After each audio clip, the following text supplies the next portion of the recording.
అలాగే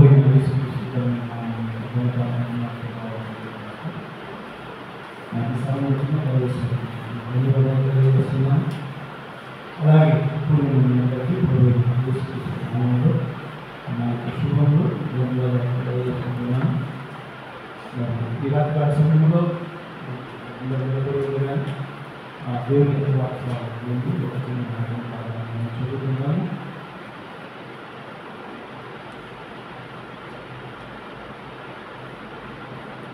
గ్రంథము 3వ అధ్యాయం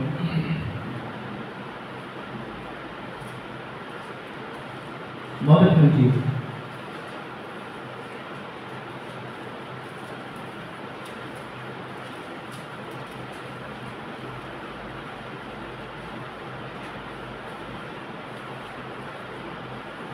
10వ వచనం వరకు మనం చదువుకుందాం. రూతు గ్రంథము 3వ అధ్యాయం మొదటి నుండి 10 వచనాలు మనం చదువుకుందాం.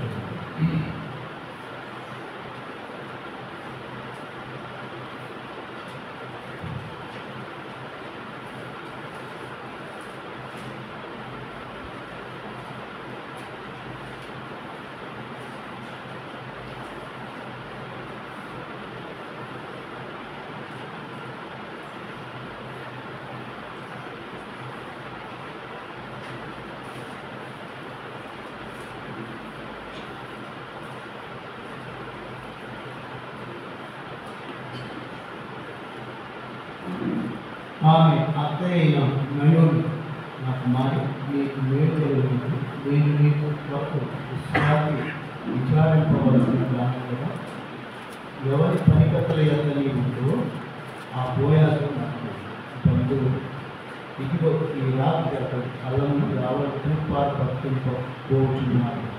మీరు స్నానం చేసి తైలం రాసుకొని మీ బట్టలను కట్టుకొని ఆ కళ్ళకు వేలు అతడు అన్నపాలను పుచ్చుకుంటూ చాలించే వరకు మీరు అతనికి మొదలైంది. అతడు పడిన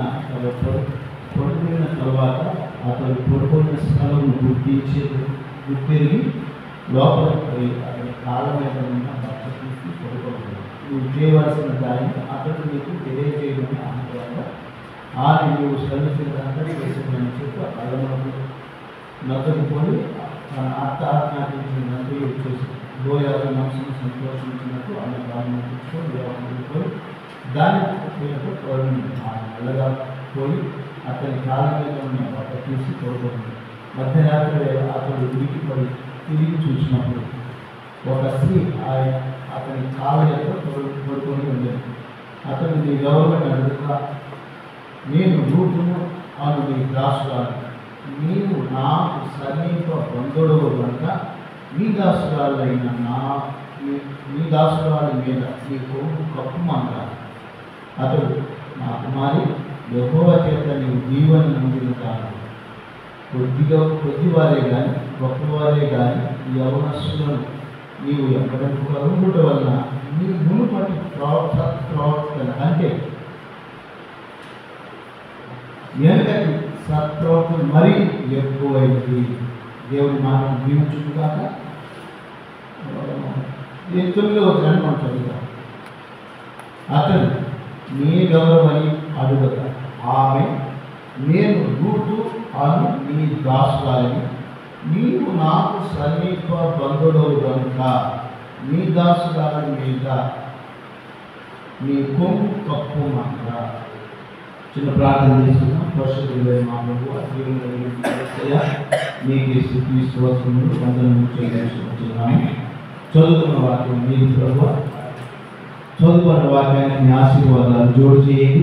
ఈ కృపకు మమ్మల్ని పాత్రలుగా చేయండి. వాక్యము మీ ఆత్మ ద్వారా రాయబెట్టి మీ ఆత్మ ద్వారా మాత్రమే మేము అది ఆయన గ్రహించగలం. కేవలం చదవస్తే చదవగలం, వినగలం, చదివేదాన్ని. కానీ ప్రభువా, నీవైతే మీ ఆత్మ ద్వారా నాకు సమస్తాన్ని బయలుపరిచి కూడి ఉన్న బిడ్డలను దీవించండి, ఆశీర్వదించండి, అభిషేకించండి. నీ కృపకు పాత్రలుగా చేయండి ప్రభువా. ఇప్పుడు వందనాలు తెలుస్తున్నాను. మరి నాటకాల సమయంలో పాటల ద్వారా మైపడ్డారు. నిలబడి ఈ వాక్యాన్ని గౌరవించి ఇదిగో ప్రేమించి ఈ వాక్యం మీద మేము నిలబడి ఉన్నాం.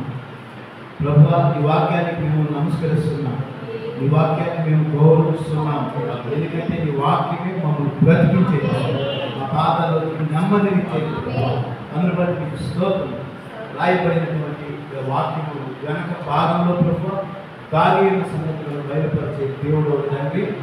రాత్రి సమయంలో కొద్దిసేపు మేము ఈ వాక్యాన్ని ధ్యానం చేస్తుండగా ప్రభు మాకు దయచేయడం, మహిమ ఘనత ప్రభావం పొందమని కూడిన ప్రజలను దీవించండి, ఆశీర్వదించండి.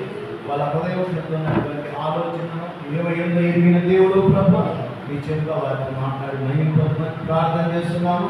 పేదల చెవి గ్రహించి ఆత్మను అనుగ్రహించమని ప్రార్థిస్తూ అల్పునైన నన్ను కూడా మట్టిని దుమ్ముకు పనికిరాని వాడనైనా నన్ను కూడా ప్రస్తుతం త్రోసివేసి ప్రభు మాట్లాడుతున్నాడు. దాన్ని మేము దాన్ని సహాయం తగ్గించి అంతా మీ హస్తానికి సమర్పించినప్పుడు యేసుక్రీస్తు నామములో ప్రార్థిస్తున్నాము. ఆమేన్. ఏం కూర్చోవచ్చు. మరొకసారి ప్రభు యేసుక్రీస్తు నామానికి ప్రభావం. మరి మనం చదువుకున్న యొక్క వాక్యాలలో నుండి కొన్ని సంగతులను మనం ధ్యానం చేసుకుందాం. దేవుని యొక్క వాక్యంలో దేవుడి ప్రవర్తనకు అనేక సందర్భాలు, అనేక కార్యాలు మనకు ఆయన తెలియజేస్తున్నారు. మరి అనేక వర్తమానాల్లో ఆయన మనకి అనేక విషయాలు నేర్పిస్తున్నాడు.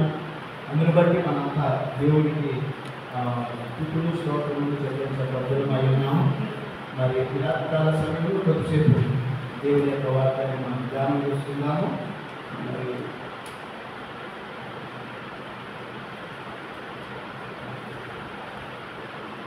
ఈ యొక్క కృతి గ్రంథం 3వ అధ్యాయం ప్రత్యేకంగా 9వ వచనాన్ని మనం ధ్యానంలో పెట్టుకున్నాము. దాన్ని మనం ధ్యానించుకుందాం. ఈ 3వ అధ్యాయం కృతి గ్రంథం అంతా కూడా చాలా ప్రాముఖ్యమైనటువంటి గ్రంథం. మనందరికీ తెలుసు. మరి బంధువులకు విమోచకుడు అనేటువంటి వర్తమానం మనందరి దగ్గర ఉంది. మరి అనేక విషయాలు ప్రవక్త మనకి అనేక కార్యాలను మనకు తెలియజేస్తున్నాడు. మరి రూతు అన్నిగాలు, మోయాబీరాలు, మరి వాళ్ళ యొక్క మూల స్థితికి వెళ్ళినట్లయితే అది అక్రమ సంతానంగా మోయాబు ద్వారా మరి ఆ యొక్క సంతతి అంతా విస్తరించడం జరిగింది. మరి అదంతా మనకు తెలుసు. అనేక సార్లు మరి కార్యాలు మనం ధ్యానం చేసుకున్నాము. మరి మనకు దేవుని యొక్క వాక్యాన్ని చదువుతున్నప్పుడు ప్రవక్త వర్తమానాన్ని కానీ మనం చదివితే అది మనకు చాలా సులువుగా అర్థం చేసుకోవడానికి ఉంటుంది. మరి దేవుని యొక్క వాక్యంలో మనం చదువుకున్న ఈ లేఖన భాగం అద్భుతమైంది, ఆశ్చర్యకరమైనటువంటిది. మరి అలాంటి వాక్యాన్ని మనం చదివిన వాక్యంతో మరి కొన్ని కార్యాలు మనం ధ్యానం చేసుకుందాము. మరి దేవుని యొక్క వాక్యంలో మనం చూసినట్లయితే ఇక్కడ మరి అత్తయ్య అయినటువంటి నయోమి ఎలాంటి సూచనలు ఇస్తుందో ఆ సూచనలను రూతు కోడలైనటువంటి రూతు వాటిని పాటిస్తూ ఉంటాము. మరి నయోమి పాత నిబంధన సంఘానికి మాదిరిగా కనబడతా ఉంది. మరి రూతు నూతన నిబంధన సంఘానికి మాదిరిగా కనబడతా ఉంటా ఉంది. మరి ఈ సంఘకాలం యొక్క ముగింపులో దేవుడు రూతుని కొత్త కాల ఆరంభంలో మోయాబు బెత్లెహేము నుండి మోయాబు వెళ్ళిపోయింది, తిరిగి మళ్ళా మోయాబు నుండి బెత్లెహేముకి వచ్చేస్తుంది. ఆమె ఎప్పుడు వస్తుందంటే కొత్త కాల ఆరంభంలో మరి యావలు, అలాగే గోధుమలు, అలాగే పంట మరి కోత కోస్తున్నటువంటి కాలంలో ఆహారం సమృద్ధిగా మరి బెత్లెహేములో ఉందనేటువంటి వార్తను విన్నదామే 1వ అధ్యాయము 6వ వచనంలో మనం ఒకసారి దాన్ని చదువుకున్నాము. దాన్ని ఒకసారి చదువుతున్నాను నేను. వారికి ఆహారం చుట్టుకు యెహోవా తన జనులను దర్శించినని ఆమె మోయాబు దేశంలో వినెను కనుక మోయాబు దేశమును విడిచి వెళ్ళుటకై ఆమెయు ఆమె కోడలను ప్రయాణమైంది. ఎప్పుడైతే ఆహారం సమృద్ధిగా ఉందో, గోధుమ పంట యావల పంట అది కోత కోయుచున్న కాలం. హల్లెలూయా. మరి ఈమె నయోమి మోయాబు నుండి బెత్లెహేముకి ఎప్పుడు వస్తుందంటే కోతకాల ఆరంభంలో వస్తుంది. మరి కోతకాలపు పండగ లేకపోతే 7 పండుగలు ఉన్నాయి. 7 పండుగలలో మరి మొదటి నెలలో జరిగే పండుగ 3 పండుగలు, మరి 4వ నెలలో జరిగే పండుగ మరి పెంటెకోస్తు పండుగ, 7వ నెలలో జరిగే పండుగ గోర్ల పండుగ, మరి గుడారాల పండుగ, మరి పోతే పర్ణశాలల పండుగ. మరి 3 పండుగలు 7వ నెలలో అవి ప్రారంభమవుతూ ఉంటాయి. మరి ఇప్పుడు కోతకాల ఆరంభంలో అనగా మరి కోత అనగా యుగ సమాప్తి. యేసుక్రీస్తు ప్రభువు మత్తయి సువార్త 4వ అధ్యాయంలో ఈ యుగ సమాప్తికి దొరుకు సూచనలేంటి, కార్యాలేంటి అని అడిగారు. అంటే ఈ యొక్క ఋతు గ్రంథంలో ఉన్న కార్యం ఈ యుగ సమాప్తికి సంబంధించినటువంటి కాలాన్ని గురించి ముందుగానే ఋతు గ్రంథంలో దేవుడు మనకు కొన్ని పాఠాలను పెట్టి ఉన్నాడు. ఆయన దేవుడికి స్తోత్రం కలుగుగాక. హల్లెలూయా. ఎప్పుడైతే భూమిలో వేసిన విత్తనం అది పడి తిరిగి మరలా పట్టుకొస్తున్నదో మరి ఆ చెట్టు పైన క్రింద ఉన్న విత్తనం చెట్టు పైన కనబడుతున్న కాలమే అది కోతకాలం అని దేవుడు మనకి అందరికీ తెలుసు. కాబట్టి మన ప్రవక్త కూడా కోతకాలము అనేటువంటి ఒక వర్తమానాన్ని ఆయన బోధించున్నాడు ఆయన. కాబట్టి దేవుని యొక్క వాక్యంలో మనం చూసినట్లయితే ఈరోజు మరి ఈ 3వ అధ్యాయం మరి 3వ అధ్యాయంలో ఒక నయోమి చెప్పినటువంటి సూచనలు పాటిస్తూ ఈ యొక్క ఋతు ఆమె చెప్పినంత చేస్తూ వెళ్తూ ఉన్నట్టుగా మనం చూస్తూ ఉంటా ఉన్నాం. మరి మనం చదువుకున్నాము, అత్త ఏదైతే తెలియజేసిందో ఆమె ఆ విధంగానే చేసిందని చెప్పేదని దేవుని యొక్క వాక్యం మనం తెలియజేస్తూ ఉంటా ఉంది. ఆమె నీవు ఎలా పడితే ఎలాగా బోయా కళ్ళంలోకి వెళ్ళడానికి వీలు లేదు. నీవు ఒక ప్రణాళిక బద్ధంగా వెళ్ళాలి. నీ ఇష్టం వచ్చినట్లు వెళ్ళే అవకాశం లేదు. మరి ఆమె అత్త చెప్పినట్లుగా ఆమె తన కార్యాన్ని చేస్తూ ఉంటా ఉంటుంది. మరి ఆ అత్త ఏదైతే సూచనలు ఇచ్చిందో ఆ సూచనల ప్రకారంగానే ఆమె వెళ్ళిపోతూ ఉంటా ఉంది. ఆమె తన కర్తవ్యాన్ని జరిగిస్తూ ఉంటా ఉంది. దేవుడికి స్తోత్రంగా ఉంటారు. హల్లెలూయా. కాబట్టి క్రీస్తునందు ప్రియమైనటువంటి దేవుని పిల్లారా, దేవుని యొక్క వాక్యాన్ని గమనించినట్లయితే మరి ఇది మన ఈ యుగ సమాప్తిలో ఏదైతే జరుగుతుందో మరి అది ఇక్కడ మనకి రాయబడింది. దాని గురించి మనం ధ్యానం చేసుకుందాం.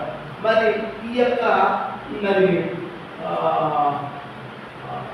ఋతు ఆమె మోయాబు దేశంలోనే తన భర్తను పోగొట్టుకుంది. ఆమె విధవరాలుగా ఉంది. తిరిగి మరి ఆమె చెప్పింది మీరు తిరిగి వెనక్కి వెళ్ళండి. కానీ ఇద్దరు వచ్చారు. మార్గ మధ్యంలో ఒక ఆమె రూతు ఓర్ప ఇద్దరు ఏడ్చారు. ఇద్దరు కూడా ఏడ్చారు. ఇద్దరు కన్నీళ్ళు పెట్టారు. మరి ఓర్ప ఏడ్చింది ఎందుకు? రూతు ఏడ్చింది ఎందుకు? ఓర్ప ఏడ్చి వెనక్కి వెళ్ళిపోయింది. రూతు ఏడ్చి అత్తను హత్తుకొని అత్తతో వెళ్ళిపోయింది. దేవుడికి స్తోత్రం కలుగుగాక. హల్లెలూయా. కాబట్టి మరి ఆ మనది నీవు ఎక్కడ ఉంటావో నేను అక్కడ ఉంటాను. నీ జనమే నా జనం, నీ దేవుడే నా దేవుడు. నువ్వు ఎక్కడ చచ్చిపోతే నేను ఎక్కడ చచ్చిపోతా. నీ సమాజం ఎక్కడో నా సమాజం కూడా అక్కడే. హల్లెలూయా. మరి చూడండి పిల్లారా, మరి వాళ్ళు బెత్లెహేము తిరిగి వెళ్ళిపోయారు. మరి నయోమి వాగ్దాన భూమికి వెళ్ళిపోయింది. మరి వాళ్ళు చనిపోయిన తర్వాత అక్కడే వాళ్ళు సమాధి చేసి ఉంటారు.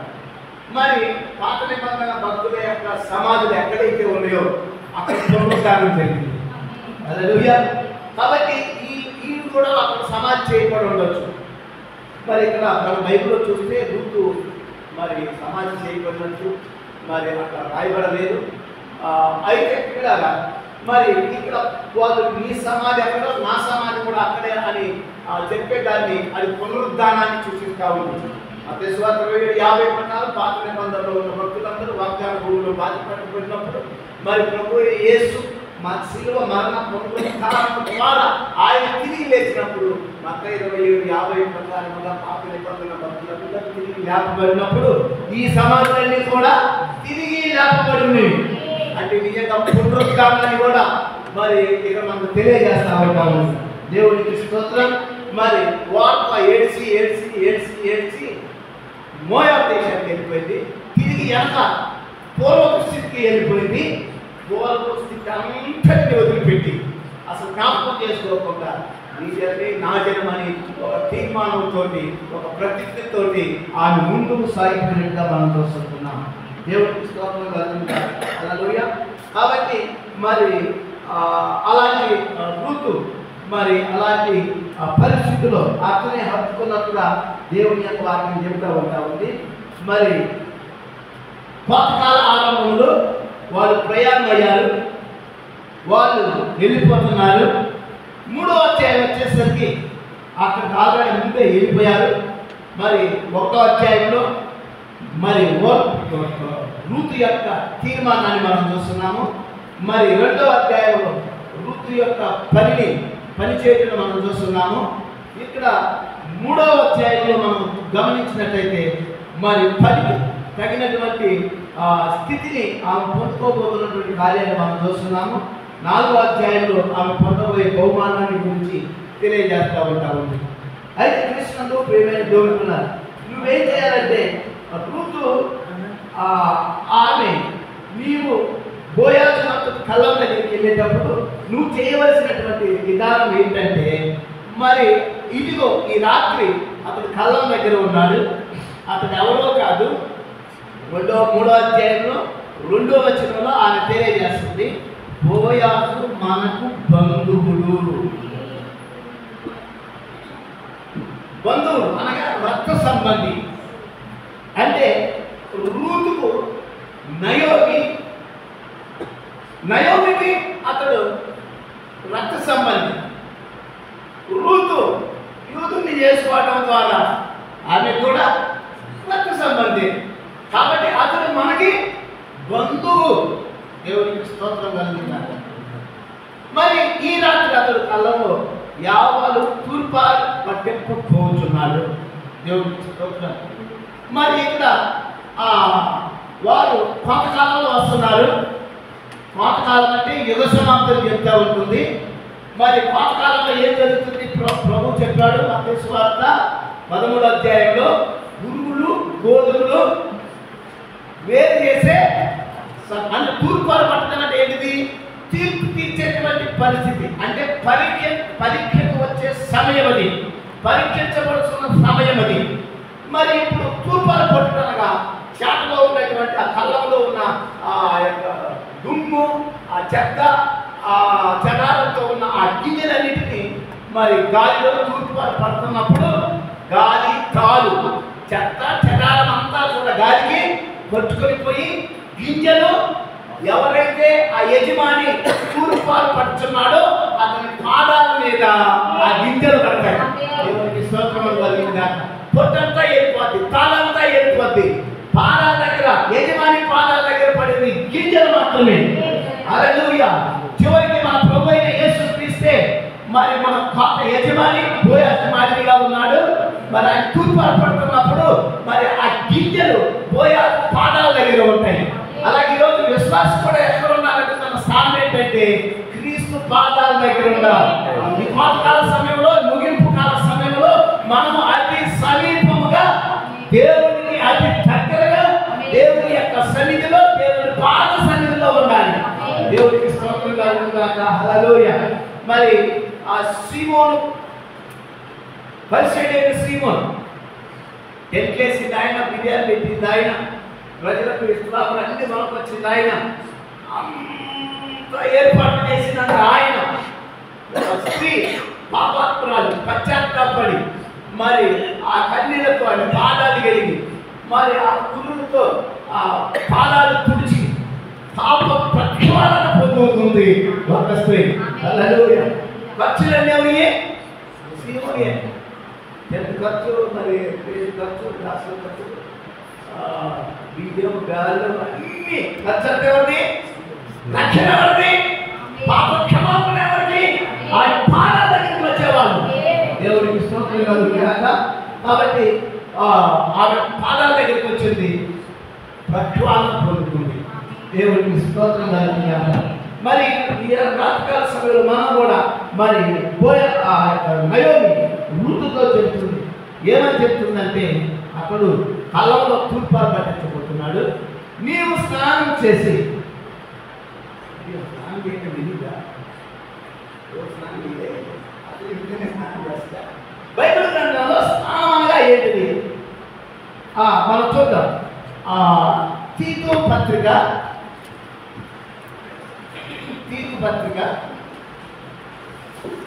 రైటర్స్,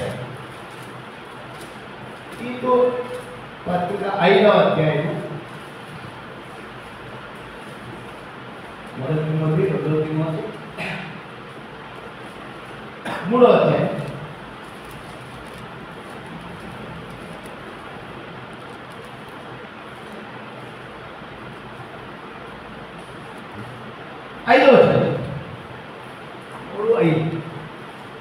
మనము నీతిని అనుసరించి చేసిన క్రియ మూలముగా కాక తన కనికరం చొప్పున పునర్జన్మ సంబంధమైన స్నానము ద్వారా, ఏ స్నానం? సంతోషంతో స్నానం కాదండి, సబ్బులు వాటితో కాదు, పునర్జన్మ సంబంధమైన స్నానం. పునర్జన్మ అంటే తిరిగి లేకపోట, తిరిగి ఏదైతే పడిపోయిన దాన్ని తిరిగి తన స్థానంలోకి వచ్చుట. ఈ పునర్జన్మ సంబంధమైన స్థానము ద్వారా పరిశుద్ధాత్మ మనకు నూతన స్వభావం కలిగితే రక్షించను. ఇప్పుడు రూతు ఏం చేయాలి? స్నానం చేయాలి. ఏంటిగా స్నానం అంటే తీతు ఇలాగ చెప్తున్నాడు, మన నీతి కాదు, మన క్రియలు కాదు, తన కనికరం చొప్పున పునర్జన్మ సంబంధమైన స్నానం ద్వారా పరిశుద్ధాత్మ మనకు నూతన స్వభావం కలిగింది ద్వారా మనలను రక్షించను. అంటే ఈ యొక్క స్నానం ఏంటిది? పునర్జన్మ స్నానం, మారుమనసు పొందుట, బాప్తిస్మం పొందుట. మరి ఈ యొక్క స్నానం పొందడం ద్వారా పరిశుద్ధాత్మ వస్తుంది. అందుకనే పేతురు కూడా 2వ అధ్యాయం అపోస్తలుడు ఏమన్నాడు? మీరు మారుమనసు పొంది పాప క్షమాపణ నిమిత్తం ప్రతివాడు యేసుక్రీస్తు నామములో బాప్తిస్మం పొందుడి, అప్పుడు అదేంటిది? పునర్జన్మ సంబంధమైన స్నానము, బాప్తిస్మం పొందుట ద్వారా పరిశుద్ధాత్మ మీ మీదకి వస్తుంది. ఇప్పుడు పరిశుద్ధాత్మ మనకేం చేస్తుంది? వాళ్లే వెనక్కి వెళ్ళకుండా, మోయాబు సంబంధమైనటువంటి స్థితిగతుల వైపు వెళ్ళకుండా రూతు వలె మనని ముందుకి నడిపిస్తుంది. అలాగూ మనం రక్షించబడ్డామని తీతు చెప్తా ఉన్నాడు. దేవుడికి స్తోత్రం కలుగుగాక. హల్లెలూయా. అదే యోహాను సువార్త 3వ అధ్యాయం 7వ వచనంలో అక్కడ కూడా ఒక మాట రాయబడింది. మనం చదువుదాం, మనం తొందరగా చదువుతాం. 3వ అధ్యాయం యోహాను సువార్త 7వ వచనం. మీరు కొత్తగా జన్మింపవాలని దేవునితో చెప్పిన తనకు ఆశ్చర్యపడవద్దు. గాలి తనకు ఇష్టమైన చోట విసురును, నీవు దాని శబ్దం వెళ్తుంది కానీ ఎక్కడి నుంచి వచ్చు, ఎక్కడికి పోవడం నీకు తెలియదు. ఆత్మ మూలముగా జన్మించిన ప్రతివాడు అలాగే ఉన్నాడు. దేవుడికి స్తోత్రం.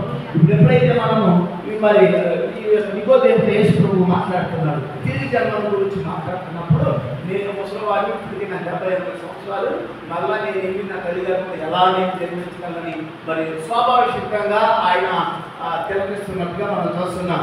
కానీ దేవుడు ఆయన ఏం చెప్పి, ఒకరు కొత్తగా జన్మించినట్టు, అంటే ఒకరు పైనుండి జరిగించినట్లయితే మరి అని చెప్పేసి ఆయన మాట్లాడుతూ ఉన్నాడు. దేవుని రాజ్యంలో వాడు చూడగలడు అని చెప్పేసి అన్నారు. అంటే ఒక నీటి మూలంగాను ఆత్మ మూలంగాను కీర్తి కూడా అదే చెప్తున్నాడు. పునర్జన్మ సంబంధమైన స్నానము ద్వారా పరిశుద్ధాత్మ పొందుతావు. ఆ పరిశుద్ధాత్మ ద్వారా నీవు నీతిమంతులుగా తీర్చబడి రక్షించబడతామని చెప్తున్నాడు ఆయన. కాబట్టి మొట్టమొదటి కార్యం ఏంటంటే నీవు స్నానం చేయాలి. స్నానం అంటే సీతు చెప్తున్నాడు. స్నానం అంటే యోహాను సువార్తలో యేసు ప్రభువు కూడా ఆయన విధానాన్ని తిరిగి జన్మల గురించి ఆయన మాట్లాడుతూ ఉన్నాడు. దేవుడికి స్తోత్రం కలుగుతాడు. రెండవ విషయం ఏంటంటే తైలము రాసుకొని. ఏం రాసుకోవాలండి?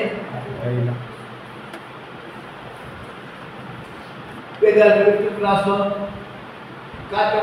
పాటలు బాగా బూడులా కొట్టుకో, లేకపోతే బ్యూటీ పార్లర్ ఇల్లు అక్కడ బాగా అద్దుకో దిద్దుకో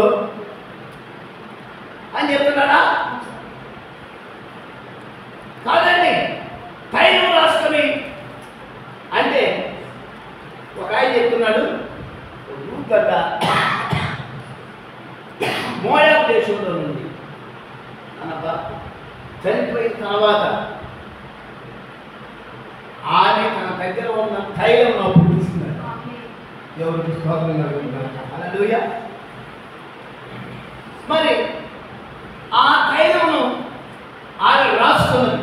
అదేంటంటే పరిమళ తైలం. మరి ఈ పరిమళ తైలం దేన్ని తెలియజేస్తుంది? అభిషేకాన్ని తెలియజేస్తుంది. నీ క్రియలను తెలియజేస్తూ ఉంటావు. మొదటి యోహాను పత్రిక 2వ అధ్యాయము. మొదటి యోహాను పత్రిక 2వ అధ్యాయము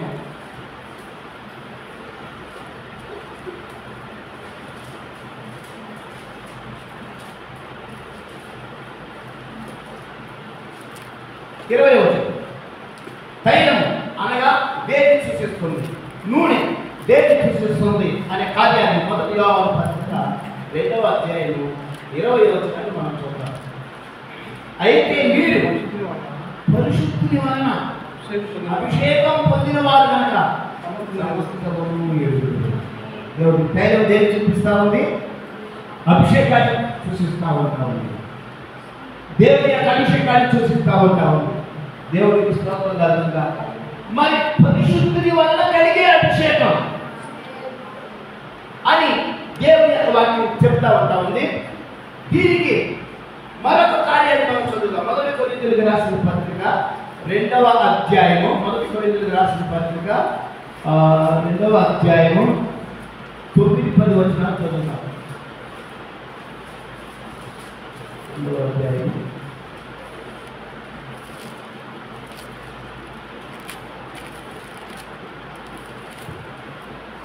9-10. ఇందును గూర్చి దేవుడు తన్ను ప్రేమించు వారి కొరకు ఏవి సిద్ధపరిచినో అవి కంటికి కనబడలేదు, చెవికి వినబడలేదు, మనుష్య హృదయములకు గోచరము కానిది రాయబడి ఉన్నది. మనకైతే దేవుడు వాటిని తన ఆత్మ వలన బయలుపరిచి ఉన్నాడు.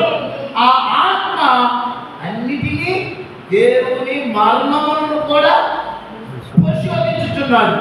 దేవునికి స్తోత్రం కలుగుగాక. హల్లెలూయా.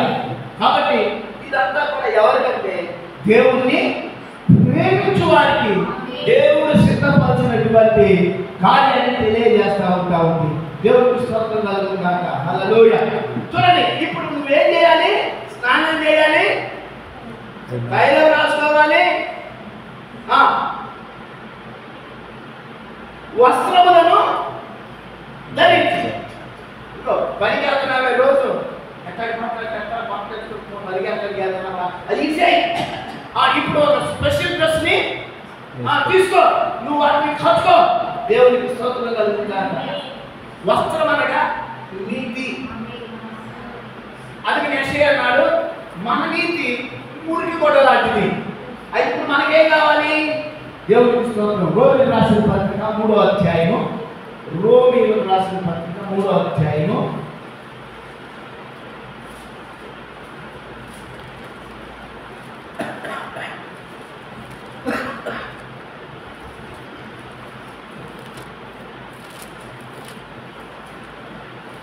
20వ వచనం.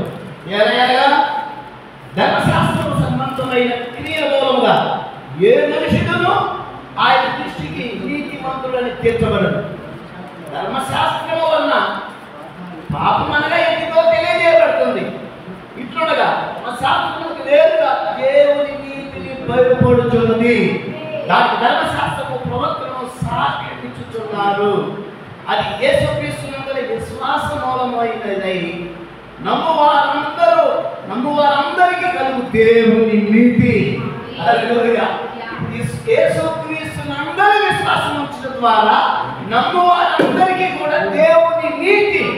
దేవుని స్తోత్రం. ఇప్పుడు మన నీతి కాదు, కానీ మన నీతి మురికి కొట్టలాంటిది. అయితే మన దేవుని నీతిని పొందుకోవాలి. దేవునికి స్తోత్రం కలుగుతారు. హల్లెలూయా. కాబట్టి మరి దేవుని యొక్క వాక్యం మనం చూస్తే 4:25 కూడా ఒక మాట ఉంది. 4:25 ఆయన మన అపరాధముల నిమిత్తము అప్పగించబడి మనము నీతిమంతులుగా తీర్చబడితే దేవుడు లేదు. దేవునికి స్తోత్రం. అంటే ఇప్పుడు దేవుడు ఏం చేస్తాడు? మనం అపరాధముల చేతను పాపముల చేతను చచ్చిన వారమై ఉండగా క్రీస్తుతో కూడా మనం బ్రతికించను. ధర్మశాస్త్రం చేయలేని కార్యాన్ని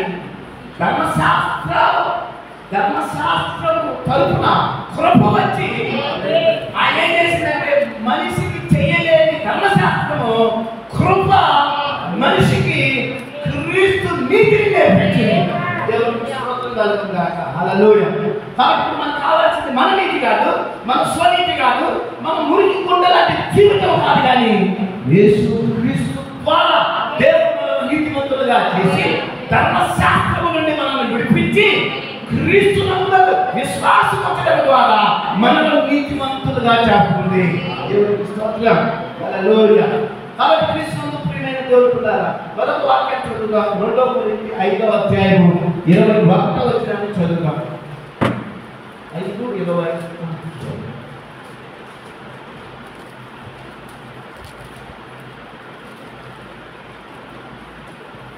ఎందుకనగా 2 కొరింథీ 5:21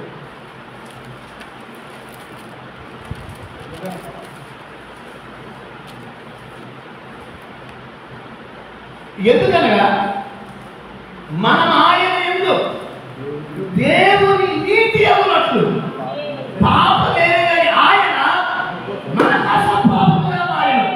అది నీతి. దేవునికి స్తోత్రం. పౌలు చక్కగా క్యాపిటల్గా రోడ్డు రాసిన పత్రికలో దేవుని నీతి అంటే ఏంటో సవివరంగా ఆయన తెలియజేస్తున్నాడు. కాబట్టి ఎందుకనగా మనం ఆయన యందు దేవుని నీతి అన్నట్లు పాపము ఎరగని ఆయన మన కోసం పాపంగా మారిపోయాడు.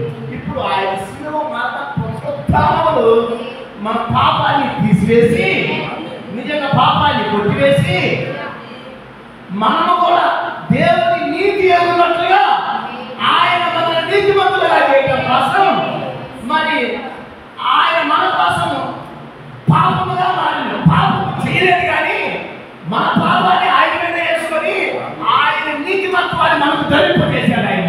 దేవునికి స్తోత్రం కలుగుగాక. హల్లెలూయా. కాబట్టి ఇప్పుడు నువ్వు చేయాల్సింది ఏంటంటే మంచిగా స్నానం చేయి. నంబర్ 1.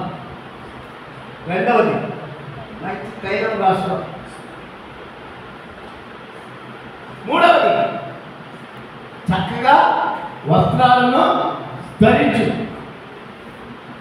నాలుగవది ఇప్పుడు నీవు బోయాజు యొక్క పాదాల దగ్గరికి వెళ్ళాలి. ఎక్కడికి వెళ్ళాలి? మరి ఆ యొక్క బోయాజు యొక్క పాదాల దగ్గరికి నువ్వు వెళ్ళి ఆ పాదాల దగ్గర ఉన్నటువంటి ఆయన పాదాల దగ్గర నీవు పరుండాలి. ఆయన ఎక్కడైతే కొడుకుని ఉన్నాడో ఆ స్థలాన్ని నీవు గుర్తించాలి అని దేవుని యొక్క వాక్యం చెప్తా ఉంటామండి. దేవుని స్తోత్రం కలుగుగాక. హల్లెలూయా. చూడండి దేవుడు ప్రవక్త ఏం చెప్తున్నాడో మనం ఒకసారి విందాం. 126వ పారాగ్రాఫ్.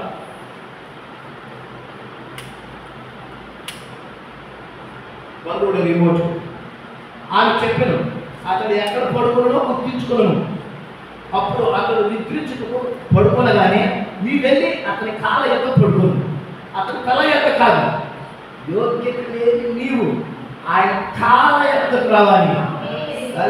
ఎక్కడికి రావాలంటే ఆ తల దగ్గరికి వెళ్ళే యోగిక లేదు, కానీ మనం ఆయన పాదాల దగ్గరికి వెళ్ళాలి. యోగ్యత లేని నీవు అతని కాళ్ళ యొక్క మరి గొప్పలు తీసుకోను. సోదరుడు బ్రహ్మ 3 సార్లు బల్లాన్ని కడుతున్నాడు.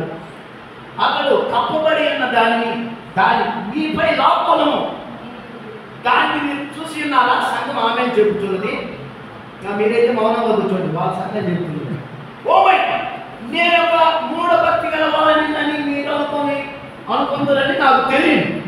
అయితే ఆ యొక్క దేవుని ఆత్మ అది నాకు సరిపోతున్నది. కలువరిలో ఆయన ఎక్కడుండెనో, ఆయన సమాధి ఎక్కడ పడుకొనినో నిత్యంలో గుర్తుంచుకున్నాడు. మరి ఆయన పాదాల యొక్క పాదుతో పోబడి అక్కడే పడుకుని ఉన్న మీ యొక్క సొంత కార్యములను చనిపోబడి మీరు ఆయన యొక్క అంగీతో మిమ్మల్ని మీరు ఆయన యొక్క అంగీతో మిమ్మల్ని కప్పుకొని ఆయన చెప్పాను అంగి ఆయన దాన్ని అప్పుడు చెప్పాను. దేవునికి స్తోత్రం కలుగుగాక. హల్లెలూయా. కాబట్టి క్రీస్తుకు ప్రియమైన దేవుని పిల్లలారా, ఏంటిది? మార్పు పొంది యేసుక్రీస్తు నామములో బాప్తిసం పొందుట. దేవునికి స్తోత్రం కలుగుగాక. ఇప్పుడు గుర్తుంచుకోండి, ఆ యొక్క యవన ఎదవరాలు ఈ యొక్క మనిషి ప్రక్కగా అతని కాళ్ళ యొక్క పడుకొని ఎదుట ఒక అవమానకరమైన కార్యం. బయట ప్రపంచంలో అది ఒక అవమానకరమైన కార్యం. చూడండి, యవనులు ప్రపంచం నుండి వేరు చేయబడి పరిశుద్ధాత్మ రాజ్యంలోకి వచ్చిన అది ప్రపంచం యొక్క దృష్టిలో అవమానకరమైన కార్యంగా ఉంటుంది. వారి యొక్క హృదయంలో వారికి తెలియదు ఇదంతా ఏమిటని. అయితే ప్రపంచంలో వారు 3లుగా ఆలోచించారు. వారు పరిశుద్ధ దొర్లువారుగా లేక ఆ విధంగా ఆలోచించబడినది. అది అవమానకరమైన పేరు. అయితే సంఘము దాన్ని చేయవద్దని చెప్పబడి ఉంది. మీరు ఆ స్థలమును గుర్తుంచుకొని పడుకునేదరా మిమ్మల్ని ప్రపంచము వారికి తోచినట్లు ఎట్లయినా పిలుచుకొని నీవు మాత్రం ఏం చేయాలి? ఆ దుప్పటి తీసుకొని ఆ దుప్పటి లాక్కొని ఆ దుప్పటి నువ్వు కప్పుకోవాల్సి ఉన్నది. దేవుడికి స్తోత్రం కలుగుగాక. హల్లెలూయా. చూడండి, కృష్ణుడు ప్రియమైన దేవుని పిల్లలారా, దేవుడి యొక్క ఆత్మలో ఏమంటున్నాడో చూద్దాం.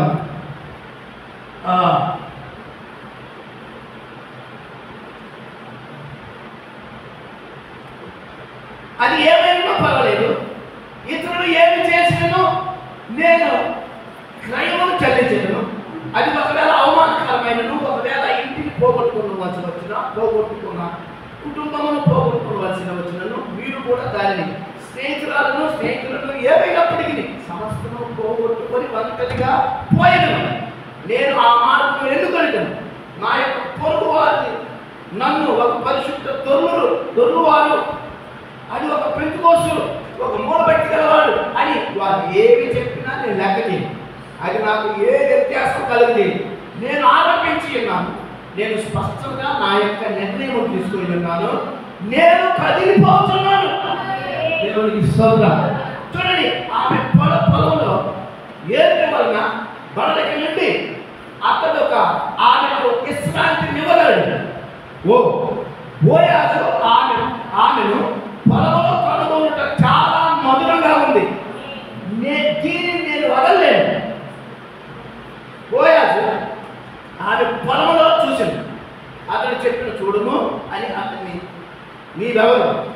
మా పేరు రూతు, మాతో కూడా నివసించుకు వచ్చిన మోయాబీరాలా, నిన్ను గురించి నేను విన్నాను. నీవు ఇతర పొలంలోకి వెళ్ళలేదు, అసలు పోనక్కర్లేదు. దాన్ని నేను ఇష్టపడుతున్నాను. నీ యొక్క పని నుండి పరిగెత్తవద్దు. నా యొక్క పొలంలోనే ఉండుము, నా వారితోనే ఉండుము. అక్కడ ఆమెను ప్రేమించను. ఇక్కడే ఉండము, నాతో కూడా ఉండము. ఒక స్థలం నుండి ఇంకొక స్థలంలో పరిగెత్తవద్దా? ఇప్పుడు జరిగేది ఏంటిది? ఇక్కడనే ఉండుము. కనుక మీరు కనుక వర్తమానం నమ్మినేలా దానిలోనే నిలిచేయండి. ఎంతటి నెల దానికి చెల్లైపోవాల్సి వచ్చినా పర్వాలేదు, దానితోనే నిలిచేయండి. దాని అర్థము దాన్ని ఇంకొక దానిని త్యాగం చేయటమే. మరియు నేను నా యొక్క త్రాగుడు వదలను, నా యొక్క దొంగతనం వదలను, అబద్ధం వదలను, దానితో నేను నిలిచేయను. మీ ఇష్టం. మరి తిరిగి చెప్పుతున్నది, ఇప్పుడు నేను నిన్ను ఇబ్బంది పరచను. ఆయన ఏం చెప్పారు? పొలంలో ఉన్నటువంటి వాళ్ళు నిన్ను ఇబ్బంది పరచరు. ఎందుకని? నేను యవనస్తులకు ఆజ్ఞాపించున్నాను, నిన్ను అవమానపరచుని యవను. ఆమె దాన్ని ఇష్టపడుతున్నాను. అతని యొక్క రక్షణను దాన్ని ఎవరు చెప్పి ఉన్నారో? కోట యజమాని. జాగ్రత్త సుమా, నేను అభిషేకించిన వారిని ముట్టద్దు, నా ప్రవక్తలకు కీడు తెలియజేయద్దు. నేను నీకు నిజంగా చెప్తున్నాను, ఈ చిన్నవారిలో ఎవరినైనా అభ్యంతర తొలచువాడు వాడు మెడకు తిరగరాయి కలుపుకున్న సముద్రంలో కట్టివేయబడి వారు సముద్రంలో కూర్చువేయబడలేదు. నేను అభిషేకించిన వాడు, నేను ఆజ్ఞాపిస్తున్నా, నీకు భద్రతనిస్తున్నా, సెక్యూరిటీని ఇస్తున్నా, కాపుదలను ఇస్తున్నా. నీ జోలి ఎవరు రాకుండా.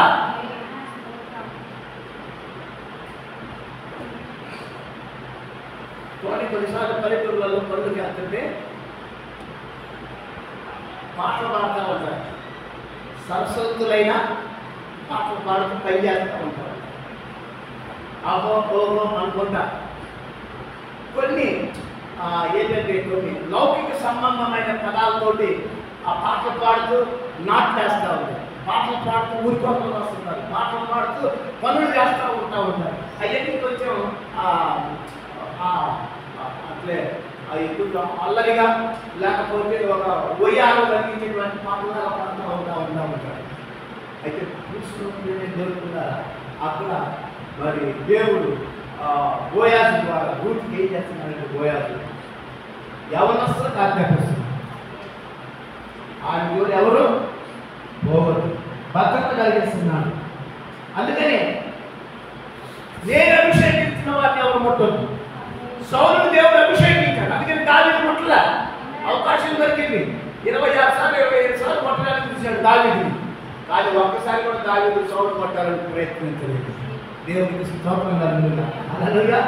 కాబట్టి మరి ఎందుకంటే దేవుని ఆత్మ సౌలుని వదిలిపెట్టి దురాత్మలో ప్రవేశించినప్పుడల్లా దేవుడికి స్తోత్రం. ఈ దురాత్మ వాడాలంటే దావీదే తప్పులు వాయించాలి, పాటలు పాడాలి, చక్కగా నాట్యం చేస్తున్నప్పుడు దురాత్మ వెళ్ళిపోతా ఉంటాము. దేవుడికి స్తోత్రం కలుగుగాక. అందుకని అభిషేకించాడు కాబట్టి దావీదు ఏం చేయలేకపోయాడు. కాబట్టి అలాగే ఎవరైనా నా పిల్లల్ని, నా సంఘాన్ని, నా వధువుని, నా చిన్న పిల్లల్ని ఎవరు ముట్టద్దు అని మత్తయి 18లో ఆయన చెప్తా ఉన్నాడు. దేవుడికి స్తోత్రం కలుగుగాక. అంటే ఎవరికైతే థియోఫనీ కలిగి ఉన్నారో, థియోఫనీ కలిగిన వారిని లోకంలో ఏది ముట్టడానికి దేవుడు ఏది ముట్టదని ఆజ్ఞాపించాడు ఆయన. దేవుడికి స్తోత్రం కలుగుగాక. మీరు మత్తయి 10 వచ్చినట్టు మీరు బ్రహ్మంగా చెప్పినటువంటి దాంట్లో మీరు గోడుగులో వారిని చూసినట్టయితే థియోఫనీ కలిగిన వారిని ముట్టొద్దు. దేవుడికి స్తోత్రం కలుగుగాక. వారిని తాకొద్దని చెప్పాను. వారికి ఇంకా ఏం చెప్పానంటే, నువ్వు ఎక్కువ అలసట చెందకుండా పిడికిలు వాళ్ళకి వెన్నులను వదిలిపెట్టమని చెప్పాను. దేవుడికి స్తోత్రం హల్లెలూయా. చూడండి, అది ఆమె మంచి వర్తమానం. ఆమెకి ఎనబడి పరిశుద్ధాత్మ యొక్క మంచి శక్తిని అని చెప్తున్నారు. పిడికిలు మీరు కనుగొనడానికి ఇష్టపడుతున్నారా? ఒక చేతి నిండా తాజా యాదవు ఎల్లప్పుడూ చేయు కార్యము ప్రభు చేయును. ఆయన చేయునని మనకు తెలిసిన దాన్ని ఆయన చేయను. ఆయన కోటకు యజమాని. ఆయన ఒక్కడే చేతి నిండా వేయగలడు. నేను ఈ ఉదయమున ఆ యొక్క కోటానికి పొమ్మని తోటలకు ఆజ్ఞాపించుతున్నాను. ఫలానా కార్యం చేయమని నేను వారికి కోరి ఉన్నాను. నేను వారికి ఆజ్ఞాపించి ఉన్నాను. దేవుడికి స్తోత్రం కలుగుగాక. హల్లెలూయా. ఆమె అలసట పడకుండా, కష్టపడకుండా, కొంచెం సుఖంగా ఉండేలాగున పనిని ఆయన సుఖపరుస్తున్నాడు. ఆయన చూడండి, ఆ అలసట పడలేదు లేదు. దేవుడికి స్తోత్రం కలుగుగాక. ఆత్మశక్తితో పాటు, వాక్యం అంతటితో పాటు దేవుడు ఏం చేస్తున్నాడు? వాక్య శక్తిని ఇస్తున్నాడు, ఆత్మ శక్తిని ఇస్తున్నాడు, వాక్యపు శక్తిని ఇస్తున్నాడు, ఎలుగునిస్తున్నాడు, వినే కృపనిస్తున్నాడు. మరి ఆత్మశక్తి ద్వారా, వాక్య శక్తి ద్వారా స్వస్థతలో అద్భుతాలు కూడా దేవుడు ఇవ్వగలడు. దేవుడికి స్తోత్రం. హల్లెలూయా. చూడండి భక్తుడు ఏమంటున్నాడు, మనం చూద్దాం. పరిణయ స్థలం అది విశ్రాంతి స్థలం, ఆజ్ఞను పాటించే స్థలం, నియమమును నిర్వర్తించుట. దేవుడికి స్తోత్రం. పరిణయ స్థలం అంటే నయో ఏం చెప్పింది అది చేయడమే, చెప్పిన పనిని నిర్వర్తించుట, చెప్పిన కార్యాలను చేయుట, ఎదురు మాట్లాడటం కాదు. అత్త ఏ సూచనలు ఇచ్చిందో ఆ సూచనలను వెంబడించడమే. దేవుడికి స్తోత్రం. చూడండి ఆ ప్రభుత్వం ఏమంటున్నాడంటే యేసుక్రీస్తు రక్తాన్ని కలవలండి, కలువరిని కలవలండి. కలువరి ఏం చేస్తుంది? మన పాపములను శుద్ధీకరిస్తుంది, మన జీవితంలో మార్పు వేస్తుంది. చూడండి ఆయన ఎక్కడ పడుకుని ఉన్నాడో గుర్తించుకొని అక్కడ ఆయనతో పడుకోను. గడిచిన ఆదివారం నేను చెప్పినట్టు ఉదయం కలువరి ఎక్కడికి పోవడం సిద్ధమేనా? మీరు మీ జీవితంలో స్థలము మీరు గుర్తించి ఉన్నారా? యేసు ఎక్కడ సిలువ వేయబడ్డాడో మీరు ఆ స్థానంలో మిమ్మల్ని మీరు తీసుకొని వచ్చుతున్నారా? దేవుడికి మహిమ కలుగుతుంది. హల్లెలూయా. చూడండి కృష్ణుడు ఆయన పడుకున్న స్థలాన్ని గుర్తించుట. ఒకప్పుడు ఒక స్త్రీ అడిగింది, ప్రభువా నీ రాజ్యంలో నా 2 పిల్లలు ఉన్నారు, ఒకరి కుడి వైపు ఒకరి ఎడమ వైపు వెళ్ళిపోయారు. నేను తాగిన పాత్రలోకి తాగుతా అది చాలా చేదైంది, చాలా భయంకరమైన హింస. అవును, ఆయన పొందిన బాప్తిస్మం మనం పొందగలమా? పడుకునే స్థలం దగ్గరికి రాగలమా? ఆ దుప్పటిని నువ్వు పొందగలవా? పడుకొని అదే దుప్పటిని ఆమెపై వేసుకొనెను. దేవుడికి స్తోత్రం. ఎలీషా దుప్పటిని పొందుకున్నాడు. హల్లెలూయా. మరి రెండంతల శక్తి అది. ఏం కాదని, కార్యం ఏం లేదు. దుప్పటి గురించి మాట్లాడుతున్నాడు ఆయన. దుప్పటి గురించి ముసుగేసుకొని కప్పుకుందంటే తప్పుగా అర్థం చేసుకునే దానికి కాదది. ఏలియా పరిగెత్తబడిను, అతను ధరించుకుని దుప్పటదే, ఆ దుప్పటితో కప్పబడిను. తన యొక్క 2 అంతల ఆత్మ ఎలీషా పొందుకునేలాగా కిందకి దాన్ని విసిరను. అదే కార్యము. మరి 2 అంతల శక్తి అది ఏదే కార్యం కాదు, ఏదే కార్యాలు కాదు. దానిలో 2 అంతల శక్తి ఉంది. అంటే దుప్పటి దేని సూచిస్తుంది? పరిశుద్ధాత్మను సూచిస్తుంది. దేవుని శక్తిని చూపిస్తా ఉంది, దేవుని బలాన్ని చూపిస్తా ఉంది. దేవునికి స్తోత్రం కలుగుతుందా? హల్లెలూయా. కాబట్టి మోషే ఆలోచన పొందినప్పుడు మామ ఒక సూచననిచ్చాడు. మోషేను అలసిపోవడం నాకు బాగలేదు, ఒక చిన్న కార్యాన్ని నేను చెప్తున్నాను వింటావా అని అన్నాను. చూడండి, అన్యుడైన వాడిని కూడా పరిశుద్ధాత్మ వచ్చి ఒక సూచనలు ఇవ్వడానికి కార్యం జరిగింది. అప్పుడు 70 మందిని ఏర్పాటు చేశారు ఇశ్రాయేలు అందరినీ. ఒక్కడే ఈ పని చేయలేవు. దేవునికి స్తోత్రం కలుగుగాక. హల్లెలూయా. కాబట్టి మోషే అతను అలసట ఉన్నప్పుడు అతని మామగారు అతనితో చెప్పారు, నీవు అధికంగా అలసట కొని ఉన్నావుగా చేసుకుంటున్నావు, నీ యొక్క ఆత్మను తీసి దాన్ని ఇతరులపై ఉపయోగించుకోవాలని దేవుని ప్రార్థించు. హల్లెలూయా. మోషే నీవు ఎలాగైతే ఎట్టి ఆత్మను పొందుకున్నావో అదే ఆత్మను మరి ఏం చేస్తావంటే కొంతమంది మీదకి ఎల్లులాగా దేవాలను సాయం చేయమంటావు, చేస్తావా? నా భారమంతా భారమైపోయింది, నేను చేయలేకపోతున్నాను. మరి ఇలాంటి ఆత్మ కలిగిన వాళ్ళని కొంతమందిని నువ్వు లేపి నాకు ఇచ్చిన ఆత్మతో కొంతమందిని ఆత్మతో నింపి నాతో వాళ్ళు కూడా పని చేయలేదన్నా నువ్వు చేయలేనప్పుడు దేవుడికి ప్రార్థన మానవ సలహా ఎంత బాగుంది చూసారా? కొంతమంది మానవ సలహా ఏంటంటే అమ్మాయి బాగుంటూ ఉన్నారా, అమ్మ బాగుంటూ ఉన్నారా, ఇదే కూడా. కానీ వాళ్ళ అమ్మాయి గురించి మాట్లాడటం ఎక్కడ? మోషేను అలసట చెందుతున్నావు, భారం కలిగి ఉన్నావు, చాలా ఒత్తిడితో ఉన్నాను, చాలా పని కలిగి ఉన్నావు. దేవుడికి స్తోత్రం కలుగుగా. చూడండి, మామ అల్లుడిపై ఉన్నటువంటి ఒక అతడు బాధపడుతున్న సమయంలో ఎలా సూచనలు మరి అతని ఆత్మను తీసి మరి 70 మంది మీదికి ఉంచను. 70 మంది ప్రవచింపదొడిగిరి. వారి యొక్క ఏ ఇతర శక్తి లేదు, వారి యొక్క పని చేయటకు అధికముగా పని పనివారు ఉంటుంది. అంతే, అదే కార్యము. అయితే ఎక్కువ మంది పనివారు ఉన్నారు. అదే ఆత్మ, అదే శక్తి, అదే అభిషేకం. దేవుడికి స్తోత్రం కలుగుగాక. 70 మంది మీకు వచ్చేసింది. దేవుడికి స్తోత్రం. ఇప్పుడు యేసుక్రీస్తు ఆత్మ ఎవరైతే ఆయన పని చేస్తున్నారో ఆ పని చేయవారు నీటిగా ఆ ఆత్మ ఉంటుంది. ఇదొకటి పరిశుద్ధాత్మను సూచిస్తూ ఉంటా ఉంది. దేవుడికి స్తోత్రం కలుగుగాక. హల్లెలూయా.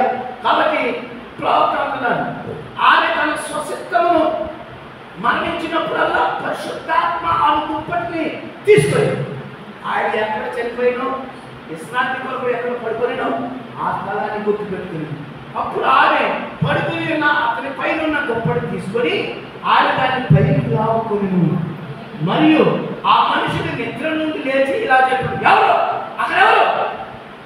ఆయన అతను చెప్పాడు, ఆమె చెప్పాడు, నేను దూతును, నీ దోషాలను. అతను పైకి లేచాడు. అతను చెప్పాను, నేను గ్రహించి ఉన్నాను, మరి నాకు తెలుసును, నీవు ఒక శీలము కలిగిన స్త్రీవి. ఆమేన్. అది మీ యొక్క చిన్న ఆత్మతో స్పందించులాగున చేయట్లేదా?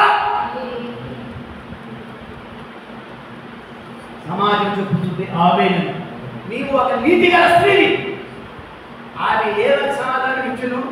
అయితే నీవు సమీప బంధువులా అప్పుడు తీసుకున్నావు ఆకుని ఉలికి పడినట్టుగా ఆ గోయాన్ని వేసినప్పుడు ఎవరిని అన్నప్పుడు నీ దాసుడైన రూతును నీ కొంగును నా కప్పుమని. దేవుడికి స్తోత్రం. ఎప్పుడు అన్నాడు తెలుసా? ఎప్పుడన్నా తెలుసా?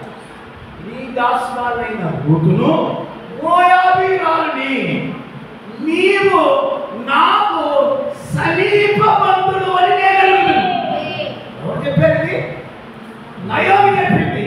దేవుడికి స్తోత్రం కలుగుగాక. ఇప్పుడు బోయాజు ఎవరు? నయోమికి సమీప బంధువు, రూతు కూడా సమీప బంధువు. ఎందుకని? నయోమి కుమారుని చేసుకున్న వల్ల మరి వాళ్ళు రక్త సంబంధిగా అయిపోయింది. ఇప్పుడు ఆమె చెప్తుంది, అయ్యా మనం చదువుకున్న వాక్యం 3:9 వచ్చిన ఆమె నాకు సమీప బంధువుడు నీ దాసురాలి మీద దేవుడికి స్తోత్రం. హల్లెలూయా. ఇప్పుడు ఆయన ఏమంటున్నాడు తెలుసా? దేవుడు నిన్ను దీవించును గాక, దేవుడు నిన్ను ఆశీర్వదించును గాక, నీవు యెహోవా చేత దీవెన నొందిన దానవై ఉన్నావు. చూడండి, మునుపటి ప్రవర్తన ఎంత బాగుందో, వెనకటి ప్రవర్తన ఎంత బాగుందో, ఇప్పుడు కూడా నీ ప్రవర్తన వెరీ గుడ్. దేవుడికి స్తోత్రం కలుగుగాక. హల్లెలూయా. చూడండి, సంఘంలో మరి ఆమె యొక్క సాక్ష్యాన్ని బోయాజు వివరిస్తున్నాడు. చూడు, నీవు వెనక ఉన్న సత్ప్రవర్తన కంటే ఇప్పుడు నీ సత్ప్రవర్తన ఇంకా బాగుంది, ఎక్కువ ప్రవర్తన కలిగిన దానివి అని చెప్పేసి అంటున్నాడు. బోయాజు కూడా ఆమెను విడిపించాలంటే, పెళ్లి చేసుకోవాలంటే రూతు మాట్లాడకుండా, రూతు తన మనసులో ఉన్న కార్యాన్ని చెప్పకుండా బోయాజు ఎప్పుడైతే నీవు ఒప్పుకుంటావు, ఎప్పుడైతే నువ్వు అంగీకరిస్తావో, ఎప్పుడైతే పాదాల దగ్గరికి వెళ్తావో, నీ ఒప్పుకోని ఎప్పుడైతే నువ్వు చెప్తావో అప్పుడు ఆయన రంగం మీదకి వస్తాడు. ఆయన ఇప్పుడు బోయాజు ఏమంటున్నాడు తెలుసా? యెహోవా చేత దీవెన నొందిన దానవు, కొద్దివారే కానీ గొప్పవారే కానీ యవనస్తులు నిన్ను ఎమ్మడెంపుగా ఉండటం వల్ల నీ మునుపటి సత్ప్రవర్తన కంటే వెనకటి సత్ప్రవర్తన మరి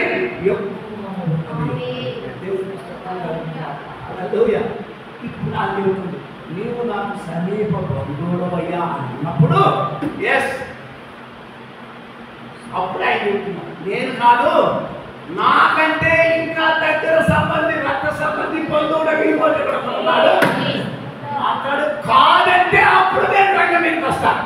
దేవుడికి స్తోత్రం కలుగుతున్నాను. హల్లెలూయా. చూడండి, బోయాజు కూడా ఎంత మంచి గుణలక్షణాలు, ఎంత మంచి తత్వం కలిగినటువంటి వ్యక్తి.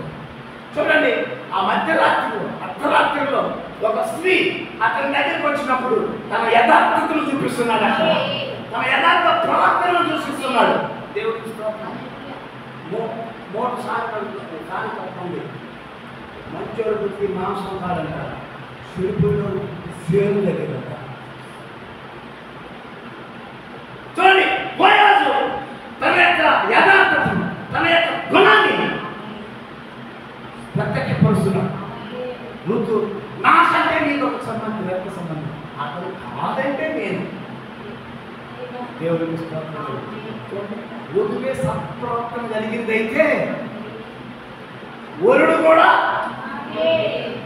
సంఘమే ఒక మంచి సత్ప్రవర్తన కలిగి ఉంటే సంఘాన్ని నడిపించే యజమాని శిరస్సు ఆయన ఇంకెంత గొప్ప సత్పురుషుడు అని చెప్పలేదా? నీవు సత్పురుషుడు అని నేను ఎరుగుదును. ఒక ఆయన మాట్లాడుతున్నాడు యేసుప్రభు గురించి, నువ్వు సత్పురుషుడు అని నేను ఎరుగుదును. ఈ రాష్ట్రంలో ఎవరు సత్పురుషులు ఉన్నారు? 10,000 మంది పురుషులలో మా ప్రభు గుర్తింపదగినది. దేవుడికి స్తోత్రం కలుగుగాక. హల్లెలూయా. చూడండి, దేవుడి యొక్క వాక్యంలో మనం చూసినట్లయితే ఇంకొక మాట చదువుగా వాక్యం ఏం చెప్తున్నాడు? మరి అతను పైకి వెళ్ళి నేను ప్రేమించిన సేవ జరిగిన స్త్రీ మంచి మీ యొక్క చిన్న ఆత్మతో స్పందించులాగున మనల్ని చేయలేదని సంఘాన్ని ప్రశ్నిస్తున్నాడు. ఈ కార్యం మాట్లాడుతున్నప్పుడు ఆయన మంచి గుణశీలవతి అని అన్నప్పుడు నీ లోపల కూడా, నీ జీవితంలో కూడా ఆత్మ నిన్ను కూడా ఎలా లాగుతుంది, ఎలాంటి ప్రార్థనలు నీకు ఇవ్వాలనుకుంటుంది, నువ్వు ఎలా స్పందించాలని కోరుకుంటున్నావు అని అడుగుతున్నాడు ఆయన. మరి ఏమి సమాధానం ఇచ్చను? నీవు సమీప బంధువులవు. ఆమె నీవు సమీప బంధువులవు, నీవు నాకు చేయగలవు, నీవు నాకు విశ్రాంతిని కలిగి చేయగలవు. నేను ఇక్కడికి వచ్చినది మరి ఇక్కడ పడుకున్నది ఒక చెడుతో గల స్త్రీగా ఉండుటకు రాలేదు. నేను వేషములో నేను అన్య భాషలతో మాట్లాడగలను అనిపించుకున్నట్టుకో, ఆత్మలో నటన మాడగలను చూపించుకున్నట్టుకో, మరి నేను అడగలను చూపించుటకో నేను ఇక్కడ పడుకున్నట్టుకు రాలేదు. అయితే నేను ఇక్కడికి వచ్చినది ఏమనగా నీవు ఒక సమీప బంధువుడు అని నేను ఒక గొప్ప కార్యము చేయగలనని చూపించుట కాదు, కానీ నీవు నాకు బంధుత్వం కలిగిన వాడు, నీవు సమీప బంధువుడు కనుక వచ్చాను. మరి నువ్వు అక్కడ మాత్రమే నన్ను విడిపించగలవాడు. ఈ తీరు చూడండి, క్రీస్తు కొరకు మారిన సంఘం యొక్క వైఖరి, దేవుని కొరకు వైఖరి అంటే నీ దృష్టి, నీ వైఖరి అంతా, నీ దృష్టి అంతా ఇటు క్రీస్తు కొరకు మారిన సంఘం యొక్క వైఖరి అంటే ఆ సంఘం యొక్క విధానం, సంఘం యొక్క ఆలోచనలు. మీరు నా యొక్క సమీప బంధువులు.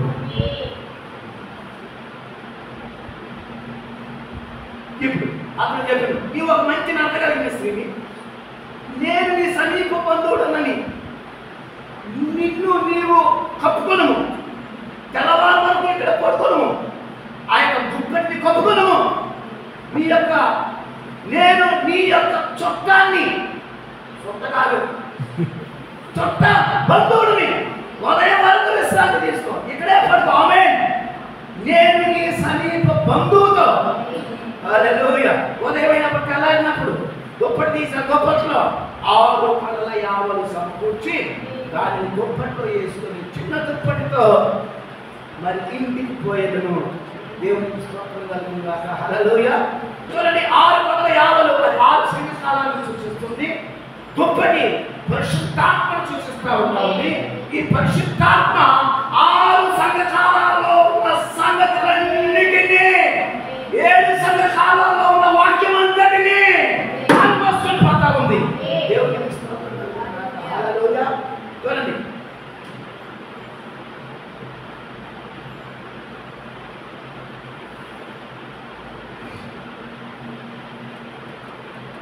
అతను విడిపించుటకు మొత్తం క్రైదనం చెల్లించు వరకు ఆ మనిషికి విశ్రాంతి లేదు. ఆమేన్, ఆమేన్. అక్కడ సరిగ్గా నేను తీసుకున్నాను. ఆమె మీకు కలిగినంతటిని, మీరు కోల్పోయిన సమస్తాన్ని విడిపించుటకును ఆయన విమోచనకైన పూర్తి అలా చెల్లించు వరకు ఆయన విశ్రాంతి నమ్మడు. హల్లెలూయా. నిన్ను విడిపించే వరకు ఆయన మౌనంగా ఉండడు, ఆయన సైలెన్స్ గా ఉండడు. దేవుడికి స్తోత్రం కలుగుతున్నాడు. ఆ విమోచన పూర్తి చేస్తాడు. నీవు చేయాల్సింది మౌనంగా ఉండటమే. రూతు, నేను చెప్పినంత చేశావా? అవునమ్మా, నువ్వు చెప్పినంత నేను చేశాను. ఇప్పుడు నువ్వు అక్కడికి వెళ్ళావు, కరున్నావు, దుప్పటి తీసుకున్నావు, ఆయన 6 కొలల యావలు ఇచ్చాడు. ఇప్పుడు నీ ప్రవర్తన అంతా బాగుంది. ఇక నువ్వు చేయాల్సింది ఏం లేదు, మౌనంగా ఉంటూ ఆయనే ఇక నీ పైన బాధ్యత. ఆయన ఏం చేయాలనుకుంటున్నాడు ఇప్పుడు ఆయన బాధ్యత.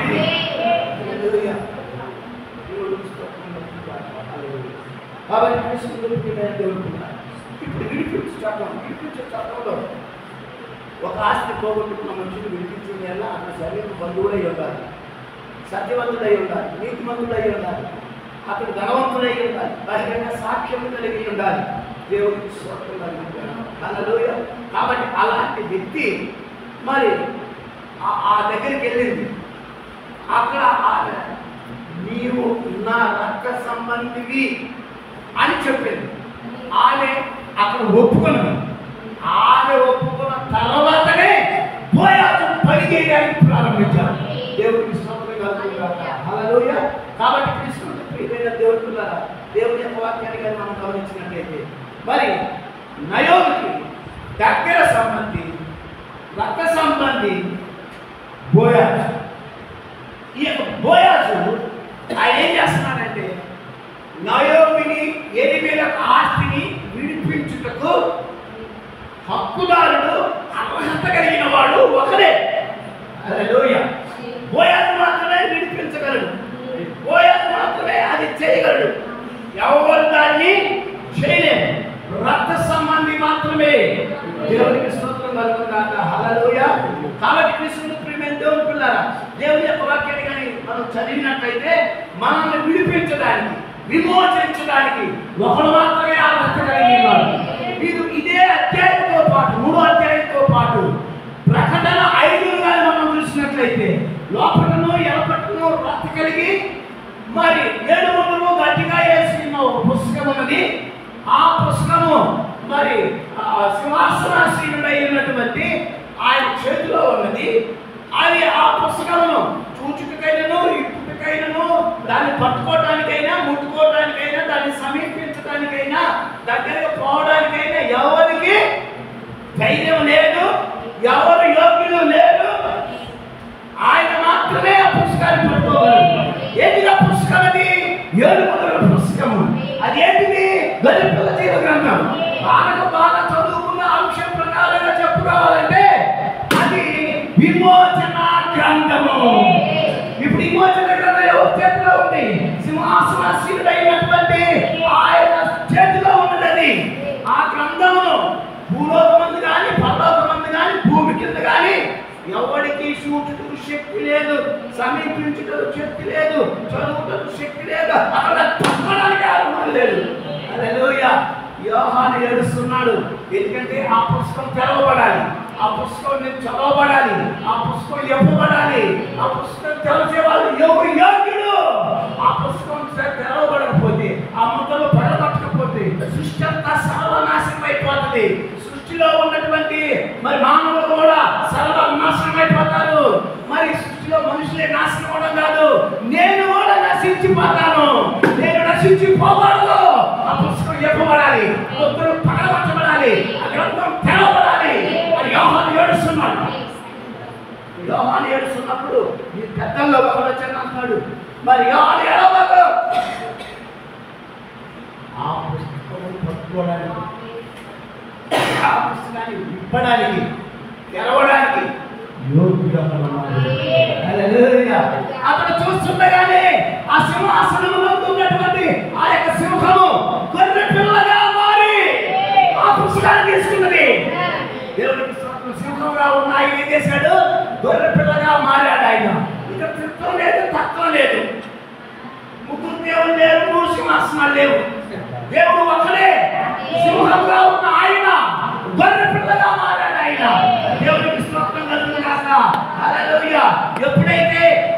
పుస్తకాన్ని ముట్టుకున్నాడు, ఆ పుస్తకాన్ని విప్పుతున్నాడు, ఆ పుస్తకాన్ని ఆయన పట్టుకున్నాడు, ఆ పుస్తకాన్ని కూర్చే మరి యోహాను చూస్తున్నాడు. ఆయన మరి ఆ యొక్క సింహాసనం మీద 4 జీవులు 24 పెద్దల మధ్యలో ఉదయింపబడినటువంటి నా గొర్రె పిల్లని జీవితం చూచితిని.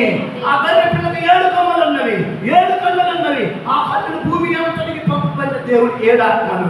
ఆయన వచ్చి సింహాసనంలో ఆశీనుడైన వారి కుడి చేతిలో ఆ గ్రంథమును తీసుకున్నప్పుడు 4 జీవులు, ఈయనలు, ధూపద్రవ్యములు, సువర్ణ పాత్రలు పట్టుకున్న 24 పెద్దలు ఆ గొర్రె పిల్ల ఎదుట సాగిలపడి వాళ్ళేం చేస్తున్నారు? పాటలు పాడుతున్నారు, స్తుతులు చెప్తున్నారు, స్తోత్రం చెప్తున్నారు. మన కుర్చీలో కూర్చొని అట్లాగే ఉన్నారు. ఈ యొక్క గ్రంథాన్ని ఆయన పట్టుకున్నప్పుడు, సింహంగా ఉన్న ఆయన గొర్రె పిల్లగా మారినప్పుడు, ఆ పుస్తకాన్ని పట్టుకుంటున్నప్పుడు యోహాను సంతోషిస్తున్నాడు, 4 జీవులు సంతోషిస్తున్నాయి, 24 పెద్దలు సంతోషిస్తున్నారు,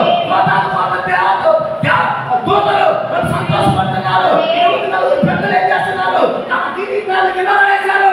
ఇవే యోధుడు, ఇవే ఆత్మలు అని గట్టిగా కేకలేసి ప్రార్థన చేయడం, స్తోత్రాలు చెప్పడం ప్రారంభిస్తున్నారు. ఓ వదిలిపోయిన గొర్రె పిల్ల, శక్తియు, ఐశ్వర్యము, జ్ఞానము, బలము, ఘనత, మహిమ, స్తోత్రము నీవే పొందగలరు. దేవునికి స్తోత్రం. విమోచన గ్రంథాన్ని ఎప్పుడైతే గొర్రె పిల్ల పట్టుకుందో, గొర్రె పిల్ల ఎవరు? ప్రభువు యేసుక్రీస్తు. హల్లెలూయా. మన విమోచన కర్త ఎవరు? గొర్రె పిల్ల. మనకు విడుదలిచ్చేది ఎవరు? గొర్రె పిల్ల. దేవునికి స్తోత్రం కలుగుగాక. హల్లెలూయా. యోహాను ఏడుస్తున్నాడు, ఏడవద్దని చెప్పాడు. యోహాను ఏడుపు ఆగిపోయింది. ఎందుకని? ఆ పుస్తకాన్ని పట్టుకునే సమర్థుడు అక్కడొచ్చాడు, యోగ్యుడు అక్కడొచ్చాడు, ఒక ధైర్యశాలి అక్కడొచ్చాడు, ఆ పుస్తకాన్ని విజయించేవాడు అక్కడొచ్చాడు. యోహాను కవిత రాస్తున్నాడు. దేవునికి స్తోత్రం కలుగుగాక. ఇప్పుడు మన వాక్యంలోకి వద్దాం. పౌలు మాట్లాడుతున్నారు. మనము బంగారము వలను, ఎండి వలను, ధనము వలను, ద్రవ్యము వలను మనము విమోచించబడలేదు కానీ దేవుని రక్తము వలన. హల్లెలూయా.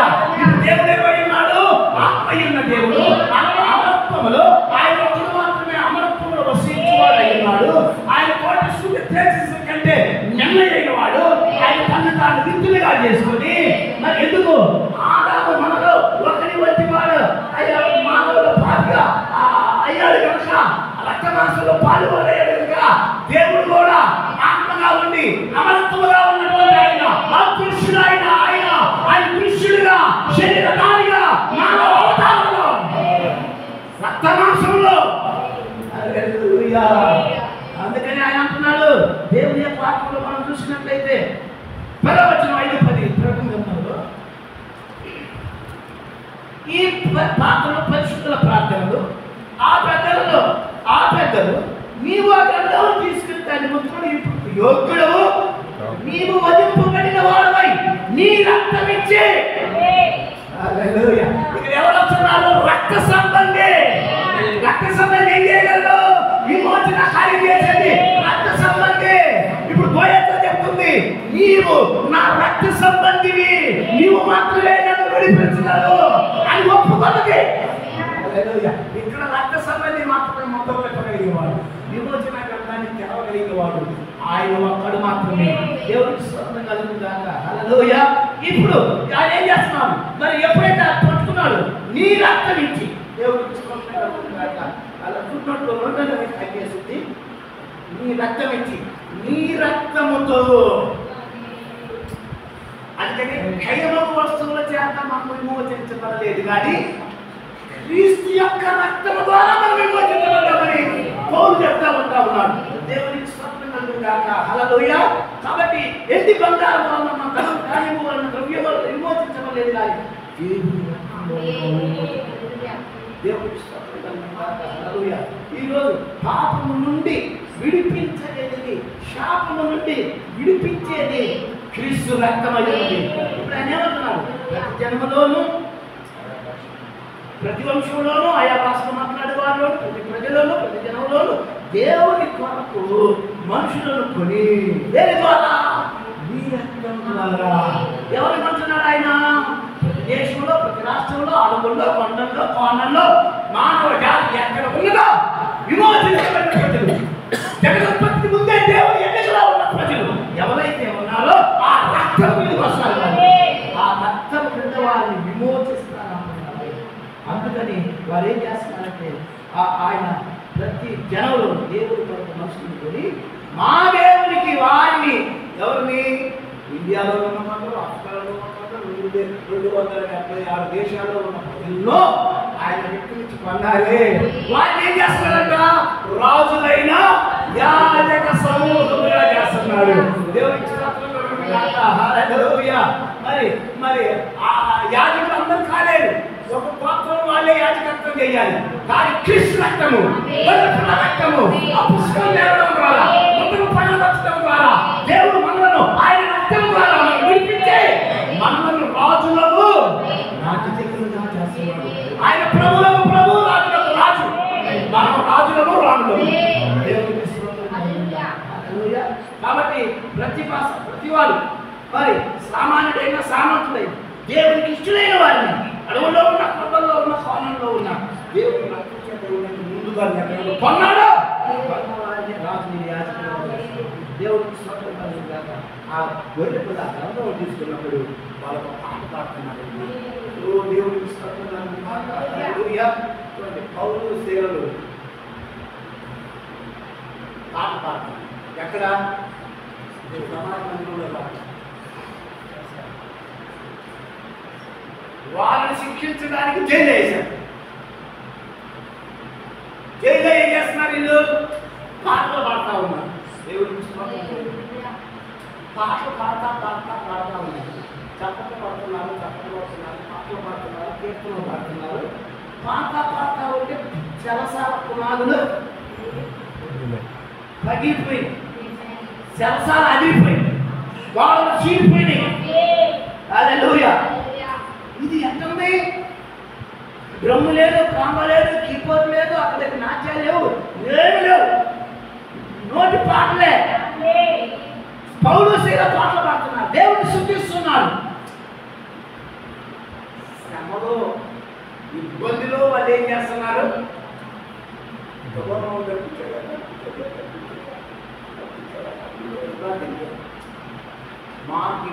మాకు జైల్లో వేసి శిక్ష ఇచ్చినా అని దీన్ని బట్టి నాకు రాగం వచ్చిన, జ్వరం వచ్చిన, ఏం వచ్చినా, ఏం వచ్చినా, ఆర్థికంగా ఏం వచ్చి ఎట్టి పరిస్థితుల్లో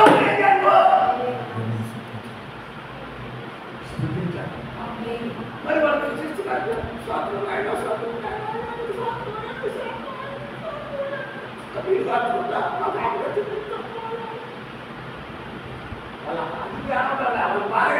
నువ్వు బాధలో ఉన్నా నువ్వు దేవుడివి, నీవే మా రాజువి, మా వేడివి, నిన్నే స్తుతిస్తాను, నిన్ను కనపరుస్తామని అంటున్నాడు. చూడండి, ప్రార్థిస్తే, పాటలు పాడితే, స్తుతిస్తే ఏం జరుగుతుందో చెప్తున్నాడు అక్కడ. దేవుడికి స్తోత్రం కలుగుగాక. హల్లెలూయా. ఇక్కడ శరసాల కదిలిపోయింది. ఖైదీని పారిపోతున్నాడని శరసాల నాయకుడు కత్తి తీసుకొని పోతుకోవాలి. ఈ తిరుగుకోడు అవునంటున్నాడు.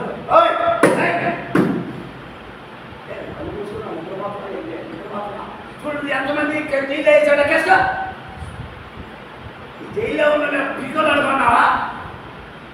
అసలు శరసాల నాయకుడు ఎట్లా ఉండాలి? ధైర్యంగా ఉంటాడు, పేపర్ పట్టుకొని కట్టేయాలి. చేస్తాడు నాయన, ఎవడు వాళ్ళేదా అంటే శరసాలంటే కూలిపోయింది అంతేగాని ఖైదీలు మాత్రం ఉన్న లెక్కేసుకోమన్నాడు. దేవుడు వాళ్ళ కీర్తన, వాళ్ళ పాట, వాళ్ళ ఆరాధన, వాళ్ళ స్థుతులు మార్పు తీసుకుని వచ్చింది. దేవుడికి విమోచించబడిన ప్రజలు నీవైతే, విమోచించబడిన లిస్టులో నీవుంటే, నీవు స్థుతిస్తే, నువ్వు ప్రార్థిస్తే, నువ్వు ఆరాధిస్తే ఇతరులకు రక్షణ మార్గం.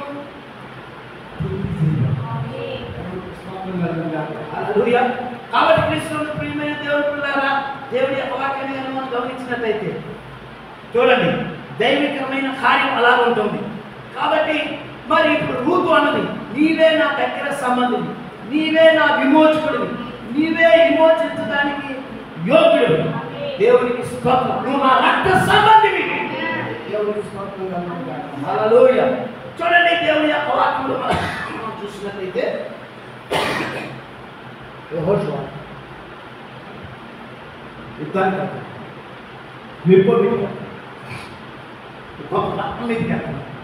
వెళ్తున్నప్పుడు ఒక ఆయన ప్రత్యక్షమయ్యాడు. దూసిన కట్టలు చేతపట్టుకున్నాడు. హల్లెలూయా. ఇప్పుడు ఆ యెహోషువ అడిగాడు, అయ్యా బాబు ఎవరు నువ్వు అని అడిగాడు. ఎవరా? నేను ఎవరంటే యెహోవా పక్షముగా వచ్చిన సేనాధిపతిని అని అన్నాడు ఆయన. దేవునికి స్తోత్రం కలుగును గాక. ఎవరు? దేవుని పక్షముగా వచ్చిన సేనాధిపతిని అని అన్నాడు. దేవునికి స్తోత్రం కలుగును గాక. ఇంటికి ఒక 5వ అధ్యాయం యెహోషువ గ్రంథం 6వ వచనాలు 14-15 వచనాలు చదవండి. యెహోషువ ఎరుకో ప్రాంతంలో ఉన్నప్పుడు అతని కళ్ళు ఎత్తి చూడగా దూషణ ఖడ్గం చేతపట్టుకొని ఒకడు అతని ఎదుట నిలబడెను. యెహోషువ అతని ఎదుటికి వెళ్ళి, నీవు మా పక్షంగా ఉన్నావా మా విరోధుల పక్షంగా ఉన్నావా అని అడుగుగా అతను, కాదు, యెహోవా సేనాధిపతిగా వచ్చి ఉన్నాను. అతను నేల మట్టుకు సాగిలపడి నమస్కారం చేసి ఆరాధన చేస్తున్నాడు. ఎవరికి? ప్రభు పక్షంగా వచ్చిన దూతకి.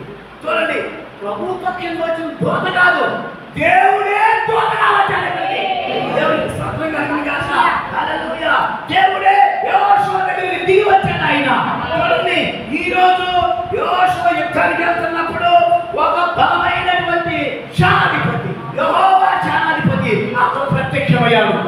మనము కూడా ఈ లోకంలో యుద్ధం చేస్తున్నాము. దేనితోటి? ఎఫెసీయులకు రాసిన పత్రికలో పౌలు చెప్పినట్టుగా దురాత్మ సమూహములతో, వ్యాధులతో, రుగ్మతలతో, వాటితో, వీటితో, దుష్ట అంధకార చీకటి శక్తులతో మనం పోరాటం చేస్తున్నాము. అయితే మనం పోరాటం చేయడానికి వెళ్తున్నప్పుడు పోరాటానికి ముందుగా యెహోషువకి ఒక ఆయన ప్రత్యక్షమయ్యాడు. మనము కూడా ఈ రోజు పోరాడడానికి ముందుగా పరిశుద్ధుడైన దూత మనకు ప్రత్యక్షమయ్యాడు. హల్లెలూయా. అప్పుడు ఆయన అంటున్నాడు, నమస్కారం చేశాడు. అయ్యవాడా, నీ దాసుడికి ఏం సెలవిస్తున్నావు? అప్పుడు సేనాధిపతి, నీ గురించి స్థలం పరిశుద్ధ స్థలం నీ చెప్పులు తీసే.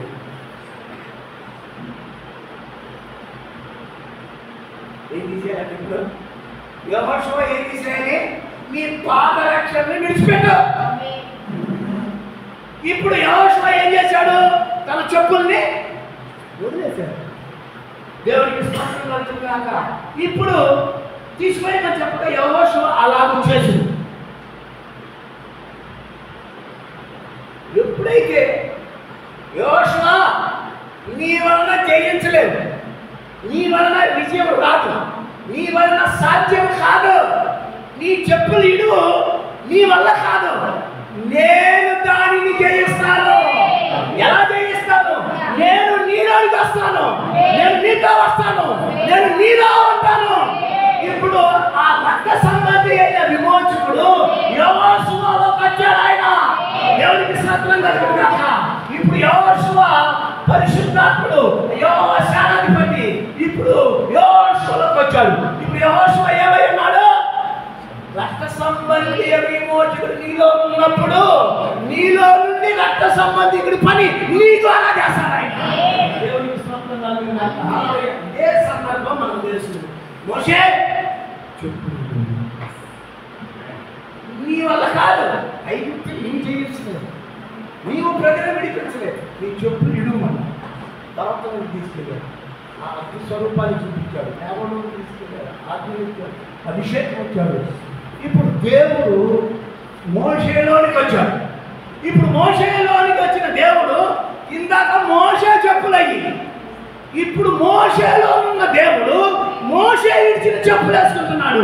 ఇప్పుడు నా ప్రజలను నేను విడిపిస్తాను. హల్లెలూయా. ఇప్పుడు విమోచకుడు ఎక్కడికి వచ్చాడు? మోషేలో ఉన్న విమోచకుడు. ఇప్పుడు మోషే ఐగుప్తుని విడిపించడానికి వెళ్తున్నాడు. దేవునికి స్తోత్రం కలుగును గాక. హల్లెలూయా. కాబట్టి క్రీస్తునందు ప్రియమైనటువంటి దేవుని పిల్లరా, దేవుని యొక్క వాక్యంలోనే మనం గమనించినట్లయితే మరి దేవుని యొక్క వాక్యం చెప్తా ఉంటాము. ఇప్పుడు ఐగుప్తులోకి వెళ్ళాడు. మరి ఐగుప్తులో విమోచన లేదు, ఐగుప్తులో ఏమీ లేదు, ఐగుప్తు బయట ఉంది విమోచన. దేవుడికి స్తోత్రం. అందుకని ఐగుప్తులో నుండి వారిని ఏం చేశాడు? అరణ్యంలోని మోషే ద్వారా నడిపించాడు. ఇప్పుడు పరిశుద్ధాత్మలో యెహోషువలోకి వచ్చి ఇప్పుడు వాగ్దానం భూమిలోకి వెళ్తున్నాడు ఆయన. దేవుడికి స్తోత్రం. ఇప్పుడు దేవుడు ఏం చేస్తున్నారంటే విమోచన కర్తైనటువంటి దేవుడు మోషేలోనికి వచ్చినప్పుడు ఇప్పుడు మోషేని ఏం చేస్తున్నాడు? ప్రజలను విమోచించే వాడిగా ఆయన వాడిలో ఉండి ఆయన విమోచిస్తున్నాడు. యెహోషువలో నుండి ఆ విమోచకుడి పని ఆయన చేస్తున్నాడు. ఇప్పుడు రక్త సంబంధి యొక్క విమోచకుడి యొక్క పని మోషే చేస్తున్నాడు. రక్త సంబంధి యొక్క విమోచకుడి యొక్క పని యెహోషువ ద్వారా దేవుడు చేస్తున్నాడు. ఇంకా మనం సులువుగా అర్థం చెప్తా ఉన్నాను. నేను బట్ ముగిస్తాను.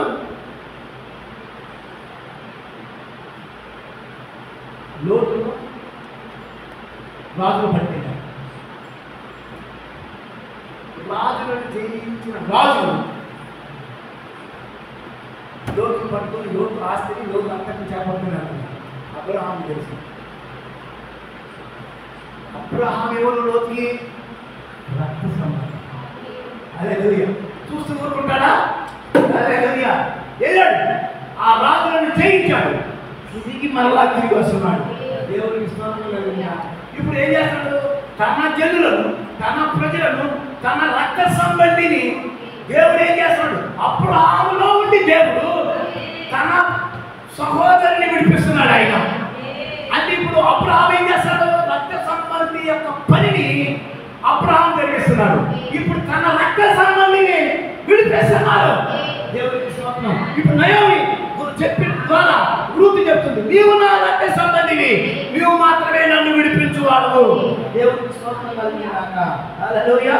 కాబట్టి దేవుడు పిల్లరా, అందుకని దేవుడి యొక్క వాక్యంలో మనం గమనించినట్లయితే మనం ఏ బట్టల నుంచి తీయబడుతున్నాం మనం అక్కడే దేవుడికి ద్రాక్షావళికి కొమ్మలను కానీ ఏదైపోతే కొమ్మలు ఏమైపోతాయి?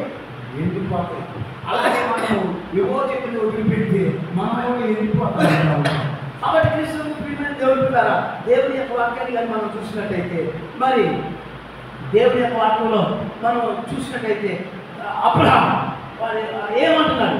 పోయి రక్త సంబంధి యొక్క పనిని నిర్వర్తించి లోతును విడిపించి జీవించి తిరిగి వస్తున్నప్పుడు దేవుడికి స్తోత్రం కలుగునుగాక.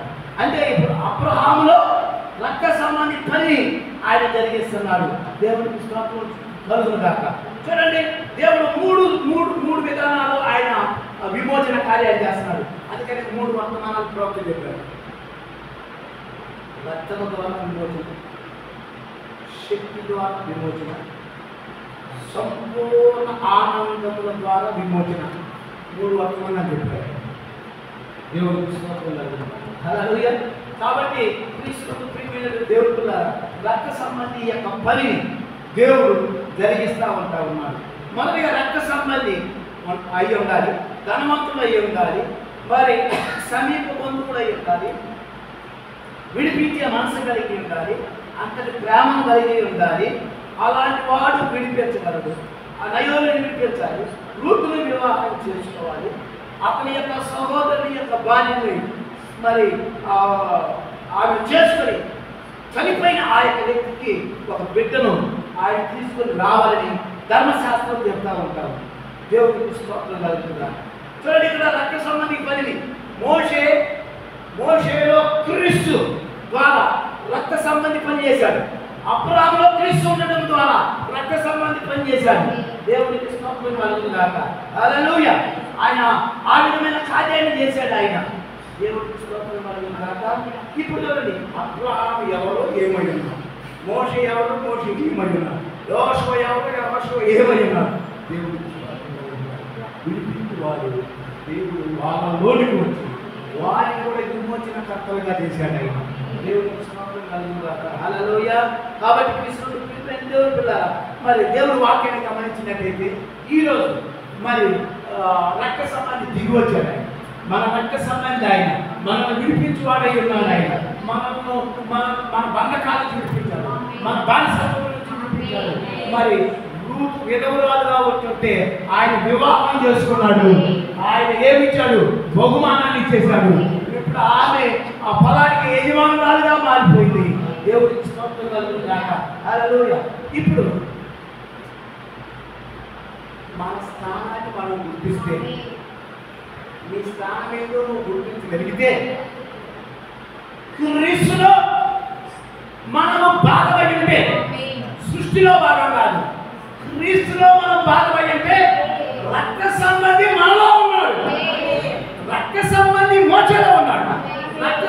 విడిపించేవాడు యోషువలో ఉన్నాడు, విడిపించేవాడు మోషేలో ఉన్నాడు, విడిపించేవాడు అబ్రహాములో ఉన్నాడు, విడిపించేవాడు భక్తుల్లో ఉన్నాడు. ఇప్పుడు విడిపించే విమోచకుడు ఫైవ్‌ఫోల్డ్ మినిస్ట్రీలో ఉన్నాడు, 5 రకాల పరిచర్యలో ఉన్నాడు, పాస్టర్లో ఉన్నాడు, ప్రవక్తలో ఉన్నాడు, అపొస్తలుల బోధలో ఉన్నాడు, పాపంలో ఉన్నాడు, సువార్తికుల్లో ఉన్నాడు. ఇప్పుడు సువార్తికుల ద్వారా దేవుని సంకల్పంలో ఎవరైతే విమోచన పుస్తకం పేరు ఈ 5 రకాల పరిచర్య ఆ పేరు కలిగిన వారి దగ్గరికి వర్తమానాన్ని మోసుకుని వెళ్ళి వాళ్ళని విడిపిస్తున్నప్పుడు ఇప్పుడు ఫైవ్‌ఫోల్డ్ మినిస్ట్రీ ఏంటిది?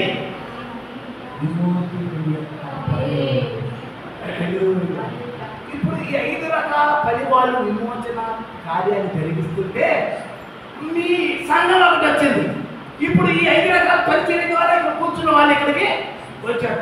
ప్రవక్త జీవితంలో, వర్తమాన జీవితంలో, అపోస్తలుల జీవితంలో 5 రకాల పరిచర్యలు ఏదో ఒక పరిచర్య ఇక్కడికి తీసుకుంటున్నాం. ఇప్పుడు 5 రకాల పరిచర్య ఎవరిలో భాగమే? విమోచకుడు. 5 రకాల పరిచర్యలో విమోచకుడు అన్నాడు. ఈ విమోచకుడు ఏం చేశాడు? కొంతమందిని ఆ 5 పరిచర్య ద్వారా లాక్కొచ్చాడు. ఇప్పుడు ఆ విమోచకుని పరిచర్య ఎవరైతే పొందుకున్నారో ఇప్పుడు మీరు కూడా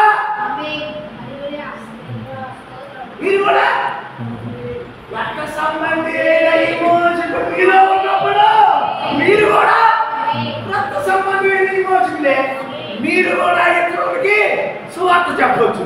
నశించుతున్న వారిని, అనారోగ్యంగా ఉన్న వారిని, వ్యాధులతో ఉన్న వారిని కొంతమంది దగ్గరికి మీరు వెళ్ళచ్చు. మీరు వెళ్ళి ఏం చేయాలా? విడిపెట్టచ్చు. బంధువులు కానీ, స్నేహితులు కానీ, పని దగ్గర కానీ, డ్యూటీలో కానీ, నువ్వు ఎక్కడున్నా ఏ స్థలంలో ఉన్నా దేవుడి సంకల్పంలో ఎవరన్నా ఉంటే మీ ద్వారా వాళ్ళని ఏం చేయాలి? బయటకు తీసుకుంటున్నాను. దేవుడికి కాబట్టి కృష్ణుడు ప్రియమైన దేవుడు పిల్లారా, రక్త సంబంధి ఎవరిలోనైతే ఉంటాడో రక్త సంబంధి అయిన పనిని వాళ్ళ ద్వారా చేస్తూ ఉంటాడు. దేవుడికి హల్లెలూయా. కొన్ని కార్యాలు 2-3 కార్యాలు చెప్పి ముగించేస్తాం. మరి చూడండి, సంసోను ఉన్నాడు. సంసోను దేవుడు ఏం చేశాడు? తన ప్రజలు ఇశ్రాయేలుని విడిపించుటకు దేవుడు సంసోనును పెట్టాడు. హల్లెలూయా. ఇప్పుడు సంసోను ఏం చేశాడు? ఇశ్రాయేలు పక్షంగా నిలబడ్డాడు. ఫిలిష్తీయుల చేతిలో నుండి, శత్రువు యొక్క చేతిలో నుండి ఇప్పుడు ఏం చేస్తాడు సంసోను? ఫిలిష్తీయుల చేతిలో నుండి, శత్రువుల చేతిలో నుండి తన ప్రజలను విడిపిస్తున్నాడు. రక్త సంబంధి అయినటువంటి విమోచకం పనిని సంసోను జరిగిస్తూ ఉంటాడు. దేవుడికి స్తోత్రం. హల్లెలూయా. ఏలియా సవాల్ చేస్తున్నాడు. దేనికి? బయలుకు మోకాల్లోనని నమస్కారం చేయను ఎవరైతే యెహోవా పక్షం ఉంటారో వాళ్ళ కోసం ఏలియా వెళ్ళాడు. దేవుడికి స్తోత్రం. ఇప్పుడు ఏలియా ఏం చేస్తున్నాడు? యెహోవా పక్షంలో ఎవరున్నారో రండి. ఏం చేస్తున్నాడు? బయలుదేవతల నుండి, శత్రువుల్లో నుండి, విగ్రహాల నుండి బయటికి రండి మాగుచున్నాడు. ఆయన ఏం చేస్తున్నాడు? ఆయన రక్త సంబంధికుల యొక్క పనిని జరిగిస్తున్నాడు. దేవుడికి స్తోత్రం కలుగునుగాక. హల్లెలూయా.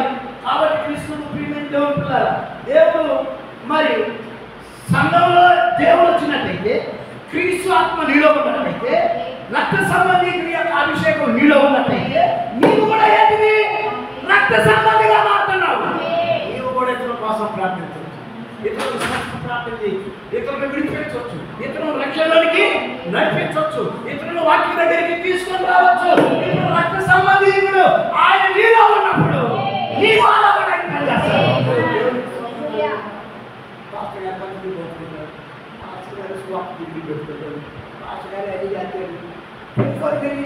మీరు వచ్చారు. రక్త సంబంధి యొక్క విమోచకుడు 5 రకాల పరిచర్య వారిలో జరిపిస్తుంది. మీరు ఆ పరిచర్యలో వచ్చారు. మీరు కూడా ఇప్పుడు ఆ రక్త సంబంధికి మీరు కూడా వాళ్ళే. హల్లెలూయా. మీరు కూడా సాక్ష్యం చెప్పవచ్చు. మీరు కూడా కొంతమందిని లాగవచ్చు. అబ్రహాము లోతును రక్షించాడు తన రక్త సంబంధికులను. నీవు కూడా నీ రక్త సంబంధికులు కొంతమందిని లాగవాలి. హల్లెలూయా. కాబట్టి కృష్ణుడు ప్రియమైన దేవుడు పిల్లారా, దేవుడి యొక్క వాక్యాన్ని మనం గమనించినట్లయితే ఆ గొర్రెపిల్ల ఎవరో కాదు కానీ మన ప్రభు అయినటువంటి యేసుక్రీస్తు ఉన్నాడు. ఆ గొర్రెపిల్ల ఎప్పుడు జగదుత్పత్తికి ముందుగానే గొర్రెపిల్ల నీ నిమిత్తము నా నిమిత్తము ఆ రక్తం కాచింది మనకి విడుదల ఇవ్వడానికి, మనం విమోచించడానికి. హల్లెలూయా. కాబట్టి ఈరోజు ఆ యొక్క రక్త సంబంధి ఎవరు?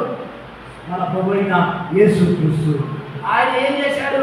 మరి దేవుని యొక్క వాక్యంలో మనం గమనించినట్టయితే మరి నీ ద్వారా కూడా ఆయన పనిచేయగలడు, నీ ద్వారా కూడా ఆయన కార్యాలు జరిగించగలడు, టీకే ద్వారా చేయగలడు, పెద్దల ద్వారా చేయగలడు, 5 రకాల పరిచర్య ద్వారా చేయగలడు. విశ్వాసమైన నీ ద్వారా మన ద్వారా కూడా ఆయన ఆ రక్త సంబంధి యొక్క పనిని ఆయన జరిగించవచ్చు.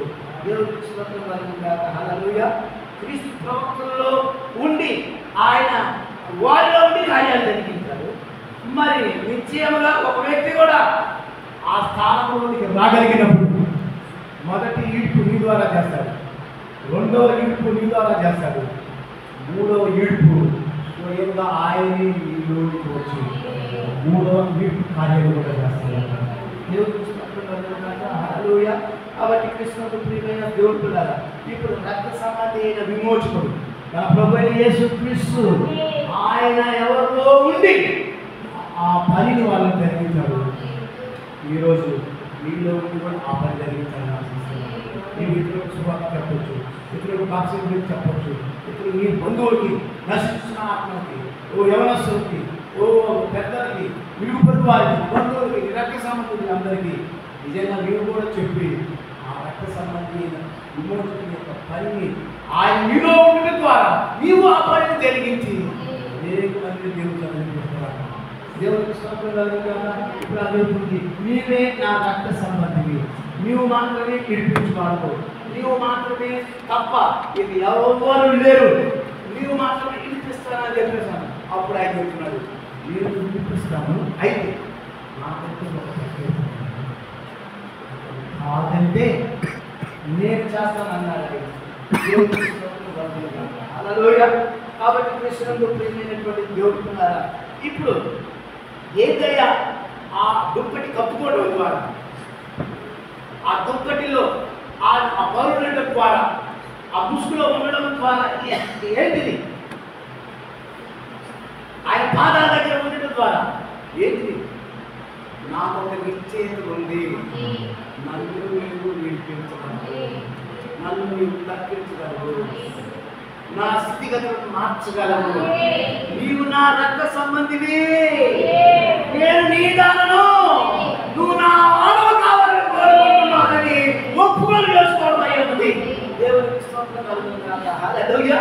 చూడండి ప్రియమైన దేవుడు, ఆమె ఓడాడు, అయోగ్యురాలు, పనికి మారింది, పనికి రానిది. మనం కూడా ఒక అయోగ్యుడు, పనికి రాని వారిని క్రీస్తు రక్తము, శిలువ రక్తము, ఆ యొక్క వెండి బంగారం చేత కాదు కానీ క్రీస్తు యొక్క విలువైన రక్తము చేత మనము విమోచించబడిన వాళ్ళము, యోగ్యులుగా అయిపోయాము, యోగ్యురాలుగా అయిపోయిన సంఘం ఇప్పుడు. దేవుడికి స్తోత్రం కలుగుగాక. హల్లెలూయా. కాబట్టి క్రీస్తునందు ప్రియమైన దేవుడు ఇప్పుడు ఆయన చెబుతుంది, ఆ దుఃఖం తీసుకున్న మధ్యరాత్రి వేళ ఆ పొగును కప్పుతుంది. అదేంటంటే దేవుని నక్కల నీడకి వెళ్ళి, దేవుని కాపుదలకి నీవే నీవే నా రక్త సంబంధి. దేవుడికి హల్లెలూయా. కాబట్టి ఆ రక్త సంబంధికుడు ఆయన ఏం చేశాడు? ఒకరోజు ఏర్పాటు చేశాడు, దగ్గర పిలిపించాడు. ఆ రక్త సంబంధి దగ్గర పిలిచాడు, బాయ్ నీదే బాధ్యత అని చెప్పి, అరే వాడు ఆయన నా వల్ల కాదు, నేను నిర్పించండి, ఏమైనా చేసుకుని నువ్వే చేసుకోమన్నాడు. వాడు చెప్పు వదిలి పెట్టి చెప్పు లేకుండా వెళ్ళిపోయాడు. చెప్పు లేనివాడు విద్య వేసుకోవడం ఏమని చెప్తుందంటే, ఎవరన్నా రక్త సంబంధి అయ్యి ఉండి, దగ్గర సంబంధి అయ్యి ఉండి వాడు విడిపించగలడు, స్వాస్థ్యాన్ని కొనగలడు, విడిపించగలడు, విడుదల చేయగలడు. ఒకవేళ నేను చెయ్యను అని అంటే మర్యాదగా నీ చెప్పును అక్కడ వదిలిపెట్టి ఒంటికా వెళ్ళిపోరా. చట్టం అది. అప్పుడు ఏం చేశాడు? వాడు చెప్పులు అక్కడ వదిలిపెట్టి వెళ్ళిపోయాడు. ఇప్పుడు బోయా ఏం చేశాడు? ఆ చెప్పులను బోయా చేసుకున్నాడు. మరి ఈ రోజును విడిపించడానికి మన ప్రభువైన యేసుక్రీస్తు ఆయన చెప్పులను కలిగి ఉన్నాడు. దేవుడికి ఆయన చెప్పులను కలిగి ఉంటే వధువు కూడా ఇచ్చాడు, చెప్పులు ఇచ్చాడు. ఆయన సమాధాన సువార్త జోడును తొడుగుకొని దేవుడు నిన్ను ఇప్పుడే చేస్తాడు. నీకు కూడా చెప్పులు ఇచ్చాడు. నువ్వు కూడా ఎవరివే, నువ్వు కూడా ఎవరైనా నిలబెట్టగలవు, ఎవరికైనా మాత్రం పెట్టగలవు, ఎవరైనా తప్పించగలవు, లోకం నుండి రక్షించగలవు. ఒక ఆత్మను నాశనం కాకుండా రక్షించేటువంటి గొప్ప చెప్పుల్ని ఈ స్వార్థను సాక్ష్యం చెబుతా, ఈ స్వార్థ ఇరుగు పొరి వారికి చెబుతా, నీ ఇంట్లో వాళ్ళకి చెబుతా, నీ బంధువులకు చెప్పు, నీ డ్యూటీలో ఉన్న వారికి చెప్పు, నువ్వు ఇరుగు పొరి వారితో చెప్పు, నువ్వు ఎక్కడికైనా అనుకున్నప్పుడు చెప్పు. నీకు కూడా రక్త సంబంధి నీలో ఉన్నాడు. ఆయన సమాధాన సువార్త జోడును తొడుగుకొని ఏంటి జోడు రక్త సంబంధి అయినటువంటి పరిచయం నీకు కూడా అవసరం. కాబట్టి కృష్ణుడు జోడుతున్నారు. ఒక బోయేది వచ్చాడు, ఆ చుట్టూ నేర్చుకున్నాడు, తన ఆస్తిని పెట్టాడు, ఎలిమిన పొలాన్ని సమస్తాన్ని విడిపించాడు. అది 50వ సంవత్సరము, అది సునాద చూపిని సునాదన్నాడు, ఆయన విడిపించబడింది. దేవుడికి స్తోత్రం. ఇప్పుడు కూడా మనము జూబిలీలోకి వచ్చాము. ఇప్పుడు మనం హల్లెలూయా. ఒక రోజున మనం విడుదల పొందబోతున్నాం. ఒక రోజున మనం ఈ భూమిలో పెట్టబోతున్నాము. మన విమోచకుడు మనం ఏం చేస్తున్నాడంటే మన స్థానంలోకి తీసుకుని వెళ్ళిపోబోతున్నాడు. దేవుడికి స్తోత్రం కలిగిన గాక. హల్లెలూయా. కాబట్టి కృష్ణుడు ప్రేమించిన దేవుడు పిల్లారా, మనం చేయాల్సింది ఏమీ లేదు. ఆయన గొప్ప తీసుకొని తీసుకొచ్చుకోండి. నేను సమర్పించుకున్నా, నా పక్షంగా ఏం చేస్తాను చెయ్యి. ఒప్పుకోవడం నిశ్చయత కలిగి ఉన్నది. ఆ విమోచకుని యొక్క విమోచన పనిని ఆయనే జరిగిస్తాడు. ఒక రోజు రాబోతుంది, చైత ఆఖ్యాయికను ధరించుకుంటుంది, మత్స్యమైనది అమర్చితం ధరించుకుంటుంది, చైత ఆఖ్యాయికను ధరించుకుంటుంది. ఒక రోజున మృతులు సజీవులు కాబోతున్నారు. సజీవంగా ఉన్న నీవు పని కాగానే నీ శరీరం మార్పు చెంది మహిమలోనికి మృతులు మనము కలిసి క్రీస్తుని కలుసుకోబోతున్నాం.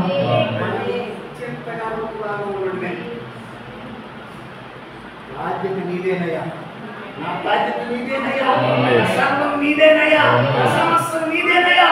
నీ దుఃఖులు కింద ఉన్నానయ్యా, నీ అభిషేకం కింద ఉన్నానయ్యా, నీ పరిశుద్ధాత్మ కింద ఉన్నానయ్యా. నీవే నన్ను నడిపించయ్యా, నీవే నన్ను విడిపించయ్యా. నేనేం చేయలేను, నీపై నీ చేతి కలిగి ఉన్నాను. నేను అసలు నీ చేతి నీ మీద పెట్టుకొని ఉన్నాను, నువ్వు చేయగలవు. హల్లెలూయా. మన సమస్త కార్యము మన బంధువుల విమోచన క్రీస్తు మన పట్ల ఏం చెయ్యాలని నిర్ణయించాడు, అది మన పట్ల చేసి తీర్చాడు. దానికోసం ఎదురు చూద్దాం, నిశ్చింతగా ఉంటాము, నిర్భయంగా ఉంటాము. హల్లెలూయా. బోయాజు రూతుకి కాపుదలను ఇచ్చాడు, అభిషేకం ఇచ్చాడు, ఎవరు ముట్టద్దని ఆజ్ఞాపించాడు, జాగ్రత్తగా నన్ను కనిపెట్టాడు, సత్ప్రవర్తన వెళ్ళాలని చెప్పాడు. సంఘంలో ఈ రోజు మనం సత్ప్రవర్తన కలిగి ఆయన దుప్పటి కింద ఉంటే చాలు, మిగిలిన పని ఆయన చేస్తాడు. దేవుడికి స్వప్నం కలిగిన కాక ఇది లోకానికి ఎదుగుతరం, ఈ పనుల స్థలాన్ని గుర్తించడం అనేది అది లోకానికి న్యాయం చేసే దానిలాగా వస్తుంది. మనకైతే నీతి కార్యం. దేవుడికి స్వప్నం కలిగిన కాక. హల్లెలూయా. కాబట్టి నా రక్త సంబంధులు విడివేనయ్యా, ఎవరు చెప్పినట్లు రూటు చేసింది. వెళ్ళిన పొలంలోకి కాళ్ళ దగ్గర పడుతుంది, ఫలాన్ని గుర్తించింది, దుప్పటి పట్టుకుంది. నా నిశ్చయంగా నువ్వే నా పట్ల నేనంటున్నావు చెయ్యి పోయి అతను చెప్పింది. బిడ్డ కుమారి, నువ్వు నిశ్చింతగా ఉండు. నువ్వు ఒప్పుకున్నావుగా, నువ్వు చెప్పుకున్నావుగా, నా రక్త సంబంధం చెప్పచ్చావుగా, ఇక మిగతా కార్యము చేసేంత వరకు ఆయన ఏం చేయాలో, నిన్ను ఏ స్థానంలో పెట్టుకోవాలో ఆ పని చేసేంత వరకు ఆయన నిద్రపోగా ఆ పని చేసి తింటాడు. మన రక్త సంబంధి మన విమోచకుడు మన స్థానంలో తీసుకునేంత వరకు ఆయన విశ్రమించడు. నిప్పురంగా ఉండు, నిశ్చింతగా ఉండు. మన రక్త సంబంధి చేసే పని మన పట్ల చేస్తాడు. మనం ఆయన స్థానంలోకి వెళ్ళిపోతాము. ఏం చేశాడు ఆయన? 4వ అధ్యాయం తర్వాత దగ్గర సంబంధిని ఆ చెప్పులు వేసుకొని నయోమిని వెలివెలకు సాక్ష్యాన్ని వినిపించాడు. రూతును వివాహం చేసుకున్నాడు, ఓబేదును కన్నాడు, యెషయా వచ్చాడు, దావీదు వచ్చాడు, దావీదు వంశంలో నుండి క్రీస్తు వచ్చాడు. హల్లెలూయా. దేవుడు యేసుక్రీస్తు వారి యొక్క మా అమ్మ ఈ యొక్క రూతు అన్నురాల్ని ఇశ్రాయేలు వంశంలో గొప్ప వంశంలో చేశాడు ఆయన. దేవుడు క్రీస్తు ఏ వంశం గుండా వస్తాడు, ఏ గోత్రంలో వస్తాడు, దేవుడు అలాగే చేయించాడు. ఎంత అదృష్టం రూతు ఇది. ఓ వధువా, ఓ సంగమా, నీ అదృష్టం కూడా ఏంటి? ఆయన స్థానాన్ని నీకు ఇస్తున్నాడు. ఆయన సింహాసనాన్ని పెట్టాలి నీ దగ్గర. ఆయన సింహాసనాన్ని నీకు అవబోతున్నాడు. ఆ సింహాసనంలో ఉంచేంత వరకు బాధ్యత ఆయనే. నిశ్చింతగా ఉండు. ఆ కొమ్ము కొట్టుకున్నావు, ఒప్పుకున్నావు, నిర్భయంగా ఉండు, నిర్భయంగా ఉండు. ఆయన నీ పట్ల చేసిన కార్యాలు చేస్తాడు, తీరుతాడు. మనం ఆయన రాజ్యంలో ఉంచుతాడు. లోకేశ్వర దేవుడు మమ్మల్ని దీవించుతాడు.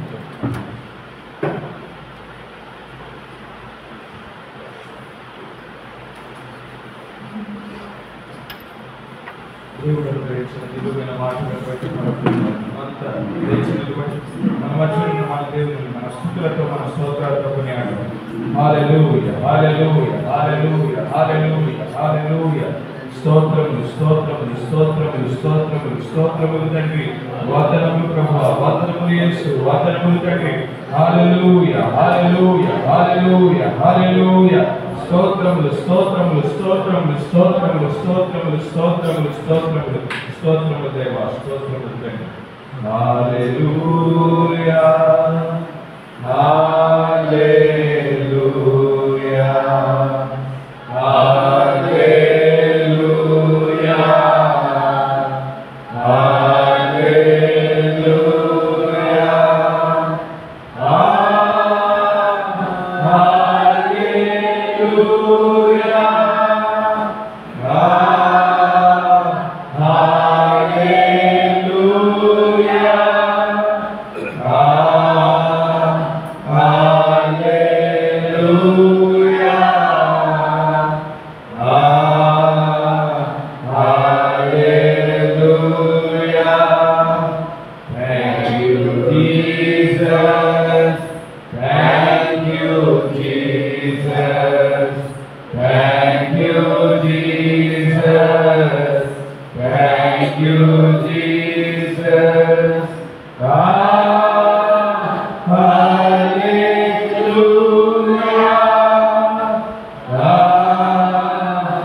హల్లెలూయా, జీవం కలిగిన దేవా, జీవాధిపతి, స్తోత్రము తండ్రి, వందనములు యేసయ్యా.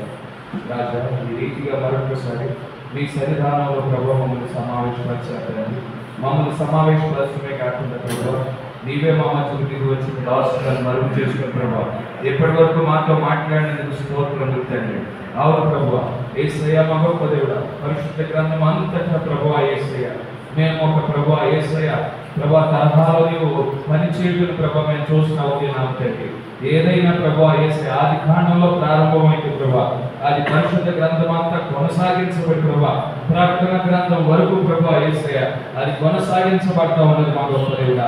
ఆది కాండంలో తండ్రి అబ్రహాము ప్రభా యేసయ్యా ప్రభా సమీప బంధువుడిగా మారింది ప్రభా లోతును విడిపించడం మేము చూస్తాము నేను తండ్రి. ప్రభా యేసయ్యా పరిశుద్ధ గ్రంథం అంతటా కొనసాగించడం మా గొప్ప దేవుడా. ప్రభా ప్రకటన గ్రంథం వరకు ప్రభా మేము చూస్తా ఉన్నాము తండ్రి.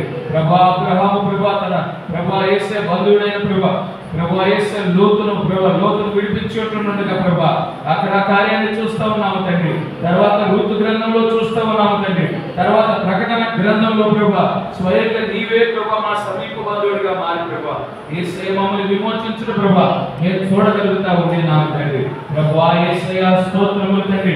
కోతకాలంలో ప్రభా రూతు ప్రభా వాగ్దాన దేశంలోనికి నడిపించబడినట్టు ప్రభా కోతకాలంలో ప్రభా యేసయ్యా ప్రభా ఈ లోకాన్ని విడిచిపెట్టి ప్రభా మోయాబు అనే ఈ లోక పరిస్థితులను విడిచిపెట్టి ప్రభా పరిశుద్ధాత్మ యందుకు ప్రభా యేసయ్యా ఈ కాలపు వర్తమానం యందుకు ప్రభా యేసయ్యా మేము నడిపించబడి ఉన్నాము తండ్రి.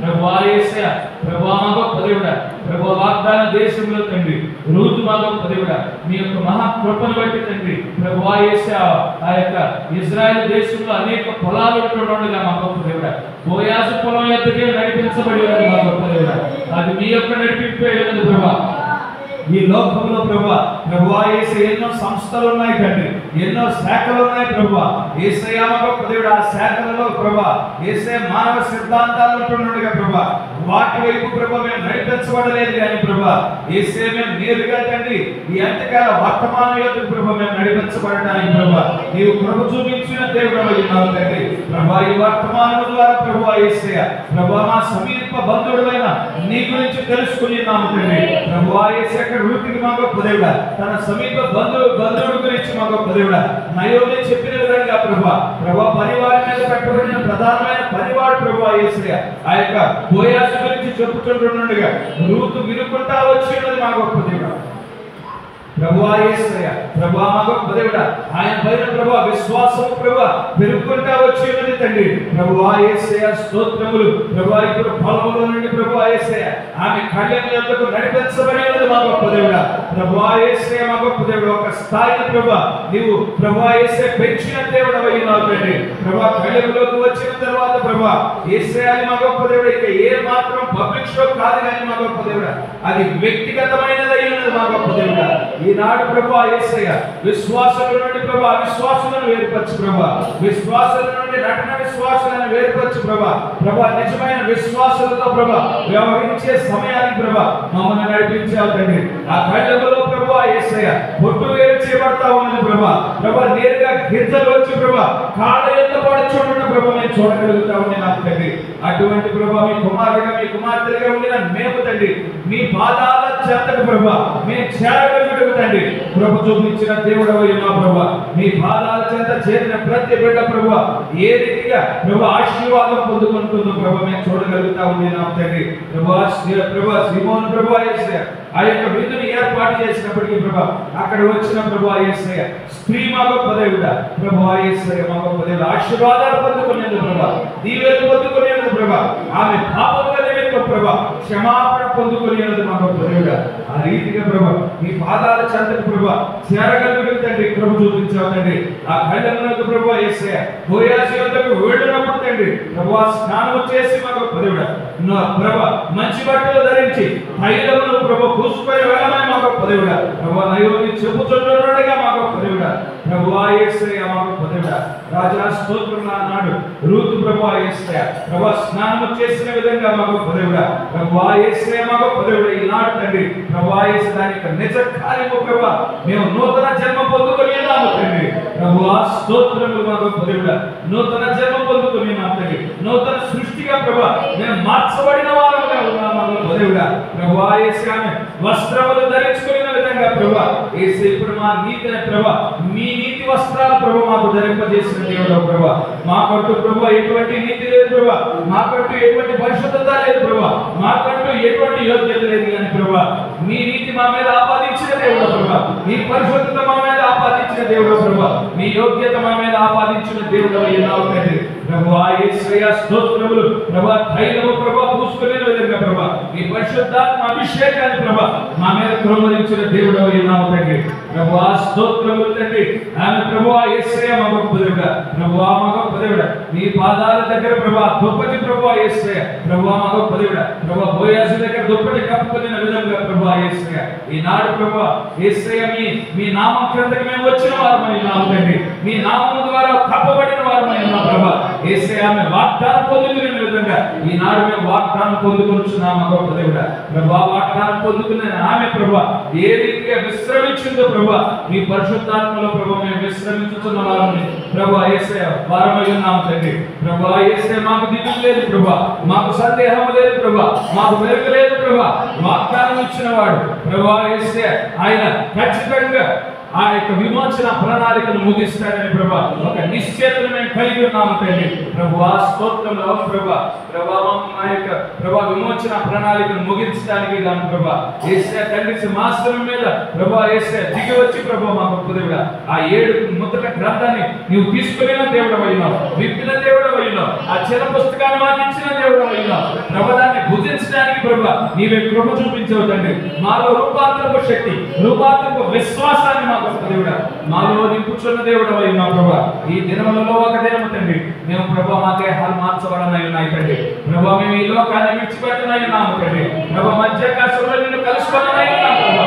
అప్పటి వరకు మా గొప్ప దేవుడా మీ పాత్రలుగా నిలబెట్టుకోండి మా గొప్ప దేవుడా. ప్రభా మీ వెలుగుగా ప్రభా మమ్మల్ని నిలబెట్టుకోండి మా గొప్ప దేవుడా. ప్రభువా యేసయ్య స్తోత్రములు తండ్రి. ప్రభువా యేసయ్య వెలుగిచ్చు లాంతగా ప్రభా మమ్మల్ని నిలబెట్టుకొని ఆ దీపస్తంభం మీద ప్రభా ఉంచి ప్రభా మా చుట్టుపక్కల వారికి ప్రభా మా బంధువులకు మా స్నేహితులకు ప్రభా మేము వెలుగుగా ఉండటానికి ప్రభా ప్రభువా యేసయ్య దీపస్తంభం మీద ప్రభా నీవు ప్రభా మమ్మల్ని పెట్టిన దేవుడు అయినావు ప్రభా. యేసయ్య మా గొప్ప దేవుడా లోకము నన్ను చూడదు కానీ మీరు నన్ను చూస్తారని ప్రభా యేసయ్య నువ్వు చెప్తున్నావు తండ్రి. మా ద్వారానే ప్రభా యేసయ్య లోకము ప్రభా నిన్ను చూడగలుగుతున్నది మా గొప్ప దేవుడా. లోకము లేక ప్రభా యేసయ్య ప్రభా యేసయ్య నిన్ను ఎరిగి ఉండలేదు కానీ ప్రభా మాలో ప్రభా మీ దైవత్వాన్ని వ్యక్తపరుస్తున్నావు తండ్రి. మాలో మీ వాక్యాన్ని వ్యక్తపరుస్తున్నావు తండ్రి. దానిని బట్టి ప్రభా లోకస్తులు ప్రభా పరలోకంలో ఉండిన నిన్ను మహిమపరచడానికే ప్రభా యేసయ్య మమ్మల్ని వెలుగుగా ప్రభా నీవు నియమించిన దేవుడు అయినావు తండ్రి. ప్రభా స్తోత్రములు వందనములు తండ్రి. ప్రభా బోధించబడిన ప్రతి మాట ప్రభా మా హృదయాలను నూరత్తులుగా ఫలించగలిగి సహాయం దయచేయండి ప్రభా. ప్రభా ఇప్పుడు వరకు ప్రభా వాక్యాన్ని ప్రభా యేసయ్య ప్రభా వాక్య పరిచయం చేసిన ప్రభా ఈ దాసులను దీవించండి ప్రభా. యేసయ్య తన పరిచయం దీవించమని కోరుచున్నాను తండ్రి. కూడి వచ్చిన ప్రతి బిడ్డను దీవించండి, ఆశీర్వదించండి. ఇప్పుడు మా గృహాలకు మేము వెళ్ళుచుంటున్నాడుగా మరొకసారి ప్రభా యేసయ్య మీ సన్నిధి, మీ ప్రసన్నత, మీ దీవెనలు, మీ ఆశీర్వాదాలు ఇప్పుడు ఎల్లప్పుడు ప్రభా యేసయ్య మా మీద మా కుటుంబాల మీద కృపణించమని కోరుకుంటూ ఈ చిన్న ప్రార్థన ప్రభువైన యేసుక్రీస్తు నామములో అడిగి వేడుకొంచున్నాము. ఆమేన్.